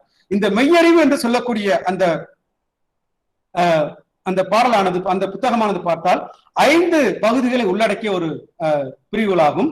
5 பிரிவுகளில் பார்த்தால் முதல் மெய்யறம் என்று சொல்வது நாம் சார்ந்த துறையை அவர் பதிவு செய்திருக்கின்றார். ஆசிரியர் பெருமக்களே, அது என்ன நாம் சார்ந்த துறை? அவர் பின்னாளில் நாம் நாளைய தினத்தை ஆசிரியர் தினமாக கொண்டாட இருக்கின்றோம். இந்த தருணத்தில் உங்கள் அனைவருக்கும் எனது ஆசிரியர் தின வாழ்த்தை பதிவு செய்கின்றேன். இருந்தாலும் கூட இந்த ஆசிரியர் தினத்தில் பிறந்த அந்த நாளில் அவர் குறிப்பிட்டு சொல்லக்கூடிய தன்னுடைய முதல் புத்தகத்தில் குறிப்பிட்டு சொல்லக்கூடியது பார்த்தால் மாணவர்களுடைய ஒழுக்கத்தை, மாணவர்களுடைய அறத்தை முதல் மெய்யறம் என்று பதிவு செய்கின்றார். ஒரு மாணவன் இந்த எதிர்கால சந்ததியை அல்லது எதிர்கால இந்தியாவை சீர்படுத்தக்கூடிய ஒரு கருவி என்று சொன்னால் அது மாணவனாகத்தான் இருக்க முடியும் என்று சொல்லி அங்கே 30 பகுதியை கொண்ட ஒரு அறத்தை முதல் பகுதியில் மாணவர் மெய்யறம் என்று அங்கே பதிவு செய்கின்றார். 2வது பார்த்தால் இல்லறத்தார்களை பற்றிய ஒரு குறிப்பை அங்கே பதிவு செய்திருக்கின்றார். அப்படிப்பட்ட அந்த இல்லறத்தில் அவர் சொல்லியிருக்கக்கூடிய நெறிகள் பார்த்தால் இல்லற நெறியை தவறாது பண்புடன் போற்றி வாழ வேண்டும் என்ற இல்லறத்தை அங்கே சுட்டிக்காட்டி இருக்கின்றார். 3வதாக அரசனை அரசாங்கத்தை சுட்டிக்காட்டி இருக்கின்றார்.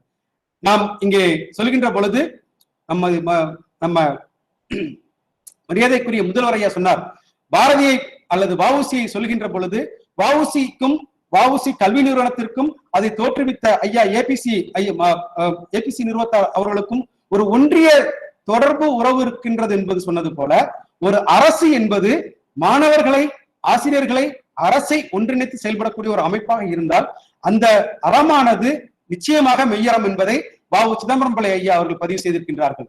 ஆனால் அதோடு நின்று விடவில்லை. நன்னெறி விளக்கம் நீங்கள் சார்ந்திருக்கக்கூடிய தூத்துக்குடி மாவட்டத்தில் பிறந்த தமிழுக்கு வழங்கிய அருட்கொடை என்று சொல்லக்கூடிய குமரகுருபரர் ஐயாவை பற்றி நாம் இங்கே பதிவு செய்ய வேண்டும். அறம் பொருள் இன்பம் வீடு பயக்கும், புறங்கடையும் நல்லிசை நாட்டும், உறுங்கவலொன்று உற்றொலியும் கை கொடுக்கும், கல்வியில் ஊனுக்கிங்கில்லை சிற்றுயிர்க்கு உற்றதுணை என்று நீதிநெறி நூலில் அழகிய வெண்பாக்களில் தமிழில் தேர்ந்தெடுக்கப்பட்ட சொற்களால் குமரகுருபரர் அவர்களால் வழங்கப்பட்ட அந்த நீதிநெறி விளக்கத்தில் சொல்லியிருக்கக்கூடிய அறம் பொருள் இன்பம் வீடு என்று இந்த 4 அறங்களை பற்றி அதற்கு முன்பாகவே பாடிய நம் வ.உ. சிதம்பரம் பிள்ளை அவர்கள் இங்கே சொல்லியிருக்கக்கூடியது அடுத்தது உண்மை நிலையை, உன்னத நிலையை அடைவது எப்படி என்று அந்த மெய்யறத்தில் கூறியிருக்கின்றார். அடுத்ததாக மெய்யறிவு என்று சொல்லக்கூடிய அந்த புத்தகத்தில் நீதி நெறி பற்றி, நீதி ஒழுக்கம் பற்றி, நன்னெறி பற்றி அந்த புத்தகத்தில் அரிய பல கருத்துக்களை தமிழுக்கு வழங்கியிருக்கின்றார். அடுத்ததாக பாடல் திரட்டு என்று சொல்லக்கூடியது அவர் சிறையில் இருந்த சமயத்தில் சிறைவாசிகளுக்காக எழுதப்பட்ட ஒரு செயல் குறிப்பாக அங்கு பதிவு செய்கின்றது. அன்றைய தினம் சிறைச்சாலையில் இருந்தவர்கள், குற்றம் சுமத்தப்பட்ட நபர்களை விட சிறைச்சாலைக்கு சென்ற அநேக குற்றவாளிகள் இந்திய இறைமைக்கு எதிராக சென்றவர்களாக, சுதந்திர போராட்டத்திற்காக சிறை சென்றவர்களாக இருந்த அந்த காலகட்டத்தில் அன்றைய தினம் சிறைவாசிகள் என்று சொல்லக்கூடியவர்கள் ஏறத்தாழ 99% பேர் குற்றம் சுமத்தப்பட்டவர்கள் என்று பார்த்தால் சுதந்திர போராட்டத்திற்காக அவர்கள் பாடுபட்டு சிறை சென்றவர்கள். அப்படிப்பட்ட அந்த சிறைவாசிகள் அனைவருமே தமிழ் மீது கொண்ட பற்றின் காரணமாகவும், தமிழ் மீது கொண்ட தீராத காதல் காரணமாகவும் செயல் வடிவில் கேட்டதன் இணங்க வ.உ. சிதம்பரம் பிள்ளை அவர்கள் இந்த பாடல் திரட்டு என்ற நூலை செயல் வடிவில் எழுதி இந்த தமிழுக்கு வழங்கியிருக்கின்றார். அப்படிப்பட்ட இந்த 3 நூல்களும், மெய்யறம், மெய்யறிவு, பாடல் திரட்டு என்று சொல்லக்கூடிய இந்த 3 நூல்களும் அவரால் இயற்றப்பட்டது. அடுத்ததாக சுயசரிதை பாதி அவரால், மீதி மரபு நபர்களால் எழுதப்பட்ட ஒரு நூல்களாகும். அதோடு நின்று விடவில்லை. இவருடைய தமிழ் மீது தீராத காதல் கொண்டதால், தமிழ் மீது தீராத பற்றின் காரணமாக பல நூல்களுக்கு இவர் உரை எழுதி சிறப்பு செய்திருக்கின்றார். இவருடைய உரை, நாம் திருக்குறளை பற்றி பேசுகின்ற பொழுது, திருக்குறளுக்கு உரையை பற்றி சொல்கின்ற பொழுது மணக்குடவர் உரையை பற்றி சொல்லுவார்கள், மு. வரதராஜனர் உரையை பற்றி சொல்லுவார்கள், கலைஞர் கருணாநிதியினுடைய உரையை பற்றி சொல்வார்கள். அதோடு நின்று விடாமல் வ.உ. சிதம்பரம் பிள்ளையினுடைய உரையும் இங்கே பதிவு செய்வார்கள். அப்படிப்பட்ட அந்த திருக்குறளுக்கு உரை எழுதியது ஐயா வ.உ. சிதம்பரம் பிள்ளை. இந்நிலை என்ற ஒரு நூலுக்கு அவர் விளக்கம் எழுதியிருக்கின்றார். சிவஞான பேதம் என்ற நூலுக்கும் அவர் அந்த உரை எழுதியிருக்கின்றார். அதோடு நின்று விடாமல் மொழியாக்கமும் செய்த ஆலன் ஆடம்ஸ் என்று சொல்லக்கூடிய ஒரு ஆங்கிலேய புத்தகத்தின் அனைத்து பகுதிகளையும் இவர் மொழியாக்கம் செய்து தமிழுக்கு வழங்கியிருக்கின்றார். அதில் இருக்கக்கூடிய கருத்துக்கள் பார்த்தால் மெய் அறிவு என்று சொல்லக்கூடிய இதனுடைய தழுவி இருக்கக்கூடிய பிற நூட்களுக்கு அவர் மொழிபெயர்ப்பாளராக இருந்து ஆலன் ஆடம்ஸ் என்று சொல்லக்கூடிய அவர் எழுதிய புத்தகங்களுக்கு man and is power, peace of power என்று பவர் ஆஃப் பீஸ் என்று சொல்லக்கூடிய இந்த நூட்களுக்கு அவர் மொழிபெயர்ப்பு செய்து தமிழுக்கு வழங்கியிருக்கின்றார். இதோடு நின்று விடவில்லை. இறுதியாக அவர் இடைப்பட்ட காலங்களில், அவர் சிறையில் சென்ற நாட்களில் அவர் பட்ட இன்னல்களை நாம் பட்டியலிட்டால் நிச்சயமாக இன்று இருக்கக்கூடிய தண்டனைகள் எல்லாம் நிச்சயமாக அது ஒரு தண்டனை என்றே குறிப்பிட இயலாது. அந்த அளவிற்கு அவர் பல்வேறு தண்டனைகளை அனுபவித்து சிறைவாசம் முடித்து விடுதலை வேட்கையை நடத்தி அவருடைய இன்னுயிர் 1936ஆம் ஆண்டு இந்த பூ உலகை விட்டு பிரிந்தது. நவம்பர் 18ஆம் திங்கள் 1936ஆம் ஆண்டு அவர் நம்மை விட்டு பிரிந்து சென்றார். 1936 அவருடைய உயிர் நீத்தது. 64 ஆண்டு காலம் அவர் இந்த தமிழ் சமுதாயத்திற்கு, உலகிற்கு, தமிழ் மக்களுக்கு அரிய பல தொன்றை ஆற்றி அவர் இன்றும் நம்மில் இளமையோடு வாழ்ந்து கொண்டிருக்கின்றார். நாளைய தினம் அவருடைய 149வது பிறந்த தினத்தை கொண்டாட இருக்கின்றோம். அந்த 149 ஆண்டு காலமும் வாழ்ந்து கொண்டிருக்கக்கூடிய ஒரு இளைஞன் வள்ளிநாயகம் உலகநாதன் சிதம்பரம் பிள்ளை என்று சொன்னால் மிகையல்ல. இவருடைய 100வது ஆண்டில் 1972ஆம் ஆண்டில் இந்திய பிரதமர் மரியாதைக்குரிய அயன் லேடி என்று சொல்லக்கூடிய இந்திரா காந்தி அவர்கள் அவருக்கு தபால் தலை வெளியிட்டு அவருக்கு சிறப்பு செய்தது. அதிலிருந்து தொடங்கி ஒன்று ஒன்றாக அவருடைய பெயர் தாங்கி இருக்கக்கூடிய பல மாவட்டங்களில் இன்றளவில் இளைஞர்களுடைய நாம் திருக்குறளில் ஒரு அழகான ஒரு குறள் உண்டு.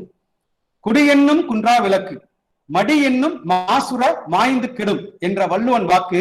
குடி என்னும் குன்றா விளக்கு, ஒருவருடைய வாழ்க்கை குன்றா விளக்கு என்றால் ஒருவருடைய வாழ்க்கை குன்றாத ஒரு வாழ்க்கையானது மடி சோம்பல் என்னும் மாசுர மாய்ந்து கெடும் என்று 2020 ஆண்டுகளுக்கு முன்பாக வள்ளுவ பெருந்தகை குறிப்பிட்டிருக்கின்றார். குடி என்னும் குன்றா விளக்கு, மடி என்னும் மாசுர மாய்ந்து கெடும் என்றால் அந்த சோம்பலை விளக்கக்கூடிய ஒரு தளம் இன்று விளையாட்டு அரங்கங்கள், விளையாட்டு மைதானங்கள். அப்படிப்பட்ட விளையாட்டு மைதானங்களை தாங்கி நிற்கக்கூடிய இன்றளவும் பல்வேறு மாவட்டங்களில் தேசிய அளவில் விளையாட்டு அரங்கங்களுக்கு வ.உ. சிதம்பரம் பிள்ளை ஐயா அவர்களுடைய பெயரை இட்டு அவருக்கு சிறப்பு செய்திருக்கின்றது தமிழக அரசு. அதோடு நின்று விடவில்லை. 2016 ஆண்டு அவருக்கு திருநெல்வேலி, 2008 ஆண்டு அவருக்கு திருநெல்வேலியில் மணிமண்டபம் அமைத்து அங்கே ஒரு அவருக்கு சிறப்பு செய்திருக்கின்றது. நீங்கள் சார்ந்திருக்கக்கூடிய அங்கே துறைமுகம் கொண்டிருக்கக்கூடிய தூத்துக்குடி துறைமுகத்திற்கு வ.உ. சிதம்பரம் பிள்ளை அவர்களுடைய பெயரை வைத்து இந்திய அரசாங்கம் அவருக்கு கௌரவம் செய்திருக்கின்றது. நீங்கள் பணியாற்றக்கூடிய அந்த கல்லூரிக்கு வ.உ. சிதம்பரம் பிள்ளை ஐயா அவர்களுடைய பெயரை வைத்து நம் மரியாதைக்குரிய ஏபிசி ஐயா அவர்கள் அந்த கல்லூரிக்கு இவருடைய பெயரை வைத்து சிறப்பு செய்தார் என்றால், இந்த தருணத்தில் நாம் அனைவரும் இந்த வ.உ. சிதம்பரம் பிள்ளையை போற்றி வணங்க வேண்டும் என்ற ஒரு கருத்தை வலுவாக பதிவு செய்து இந்த வாய்ப்பை வழங்கிய வ.உ. சிதம்பரம் பெயர் தாங்கி இருக்கக்கூடிய அந்த கல்லூரியை சார்ந்த என் சகோதரிகள் பேராசிரியர் சசிகலா, பேராசிரியர் பிரேமலதா அவர்களுக்கும், அந்த கல்லூரியினுடைய முதல்வர் மரியாதைக்குரிய கனகராஜ் ஐயா அவர்களுக்கும், அந்த கல்லூரி தாளாளர் அவர்களுக்கும், செக்ரட்டரி அவர்களுக்கும், இந்த இணையத்தில் இணைந்திருக்கக்கூடிய அனைத்து நல்லுள்ளங்களுக்கும் மீண்டும் ஒரு முறை திருநெல்வேலி அரசு சட்டக்கல்லூரியின் சார்பாகவும் என் சார்பாகவும் நன்றியை பதிவு செய்து வாய்ப்புக்கு நன்றி கூறி விடைபெறுகின்றேன். நன்றி.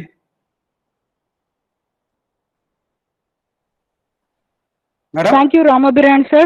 Thank you, sir. Thank you for your valuable speech, sir. Now, vote of thanks by Dr. S. Guru Vasuhi, Assistant Professor of Education.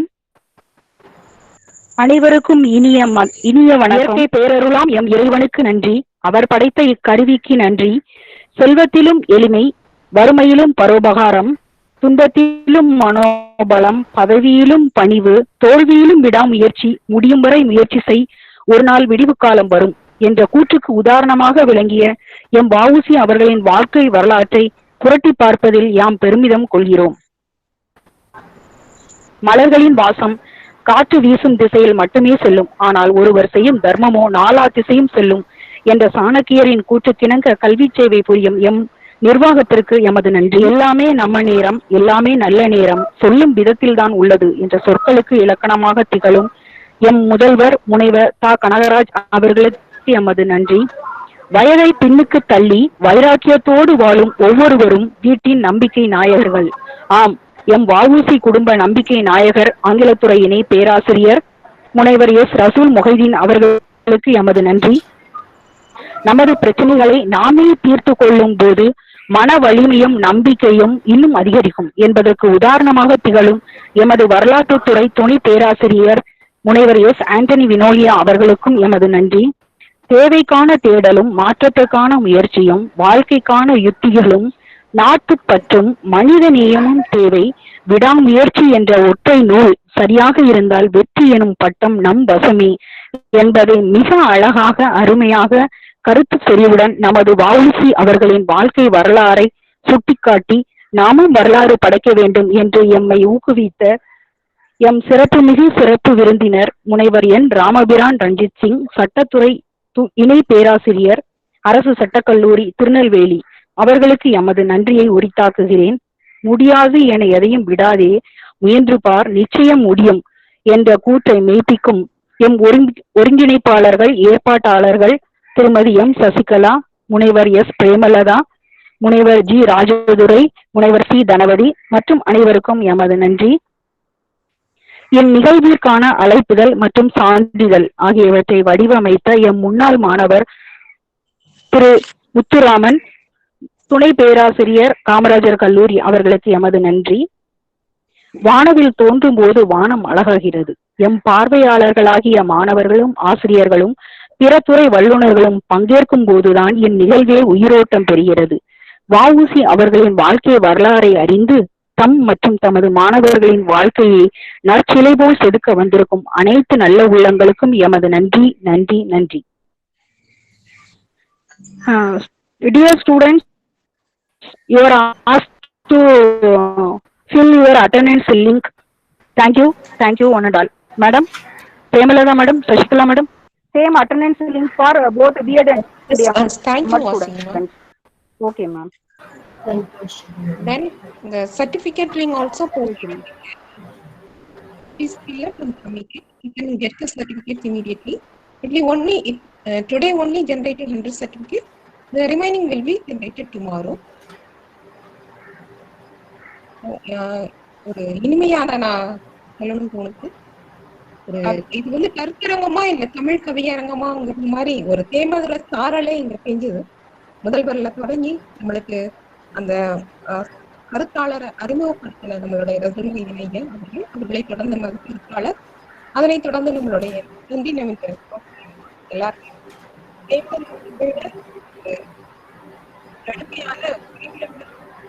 இன்னொரு விஷயத்துக்கு உங்களோட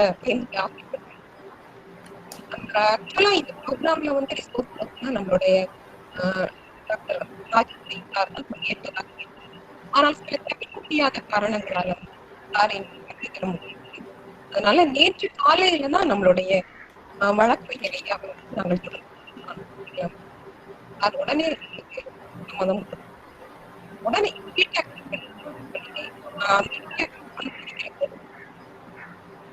குடுக்கை ஒரு கிரிட்டிக்கல் சூழல்ல சார் உடனே எங்களுக்கு இன்விடேஷன். அதனால இங்க நம்மளுடைய கல்லூரியின் சார்பாக சாருக்கு நான் வந்து நன்றியை தெரிவித்துக் கொள்கிறேன். ஒரு கண்ணல் சுவை மிகுந்த எழுச்சி உரை வழங்கிய நம்ம பேச்சாளர் அவர்களுக்கு நமது கல்லூரி நிர்வாகத்தின் சார்பாகவும் பங்கேற்பாளர்கள், பேராசிரியர்கள், மாணவர்கள் அனைவரும் சார்பாக நன்றியை தெரிவித்துக் கொள்கிறேன். Thank you sir. Thank you Madhuran sir. Okay. Thank you, sir. Mere words. Thank you will be mere words. At the critical situation, you accepted our invitation, and we are thankful to Lord Almighty as well as we are always grateful to you, sir. It was such a wonderful speech. Of course, mother டங்கிறதுனால இன்னும் எழுச்சி மிக்கதா இருந்ததுன்னு நம்ம இது ஆங்கிலத்துல இருந்திருந்தா எப்படி இருந்திருக்கும்னு தெரியல. நிறைய சட்டத்துறை வல்லுநரை பத்தி பேசினாங்க. சட்டத்துறை வல்லுநர். Thank you, sir. Thank you so much. Thank you, madam. Thank you, sir. Rasul Mohideen, sir.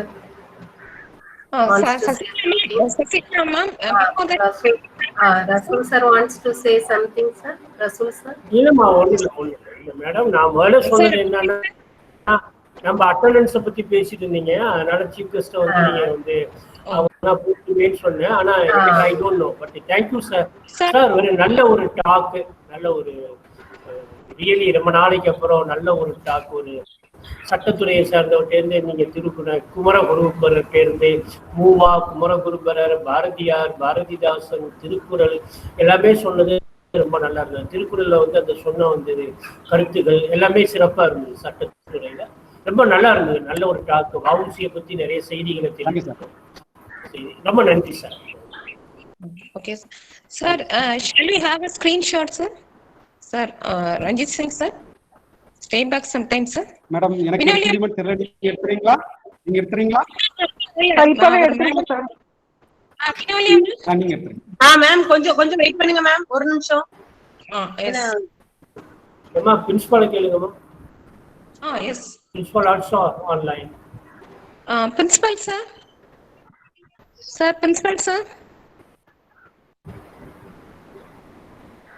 Principal, sir. Principal, sir. Is he available?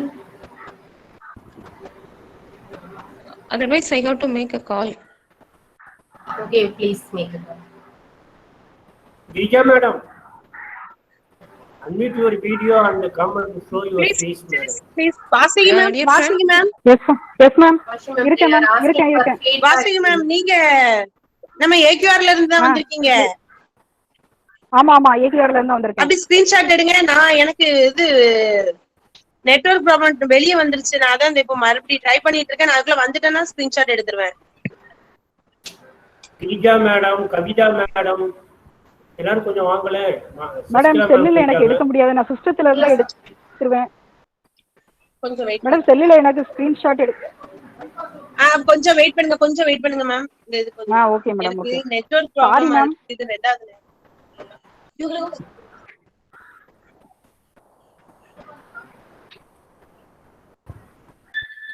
Vashi ma'am, feedback link கேக்குறாங்களே. இதா போடுறேன் மேடம், போட்டுட்டேன். சரி. போட்டுட்டேன். The chat box.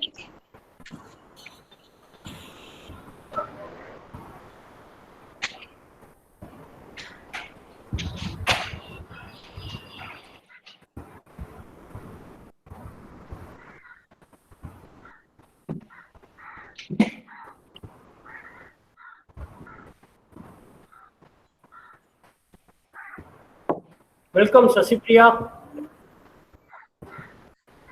Sasipriya madam, welcome. வாங்க madam.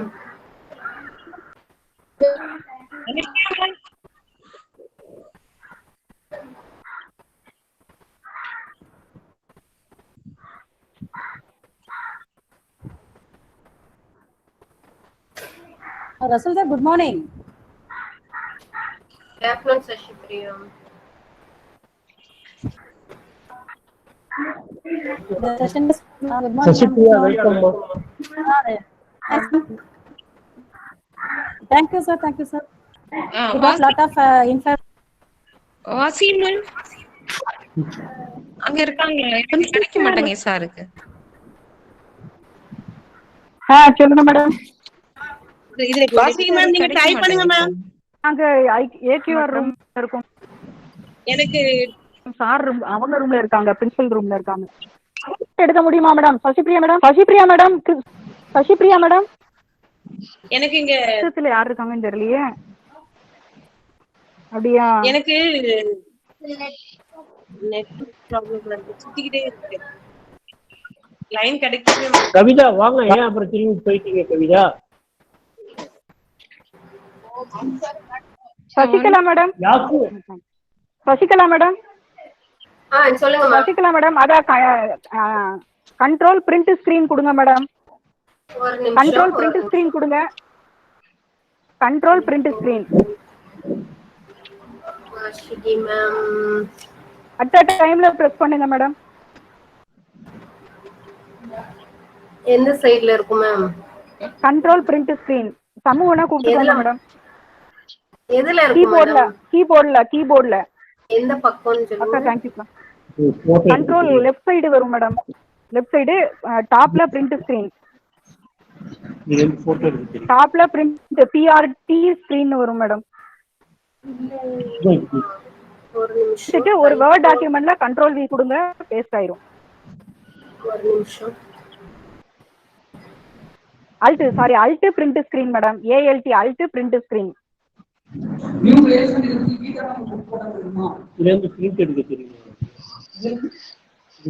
Alt print screen. Control print Alt print screen கொடுத்துட்டு ஒரு word document open பண்ணி அதுல பேஸ்ட் பண்ணா போட்டோ இருக்கும். மேம் நான் வந்துட்டேன். வந்துட்டீங்களா? Very good very good good good good super. Alt print screen on பண்ணனும்னு நினைக்கிறீங்களோ ஆன் பண்ணிக்கோங்க, ஒரு ஸ்கிரீன்ஷாட் ஒன்னு எடுத்துக்கலாம். ஓகே. மோடி ப்ரிவியூ வந்து ஆனா அது ஜூம் மீட்டிங் இருக்கு அக்கா. ஹலோ தம்பி, Alt print screen.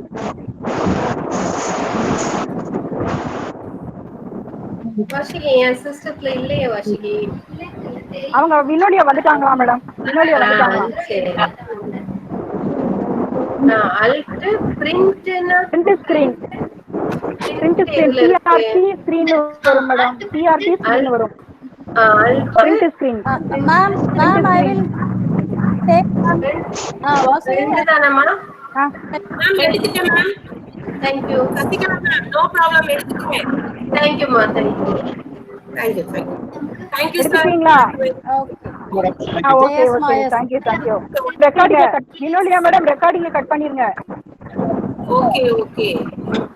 Okay, thank you, thank you.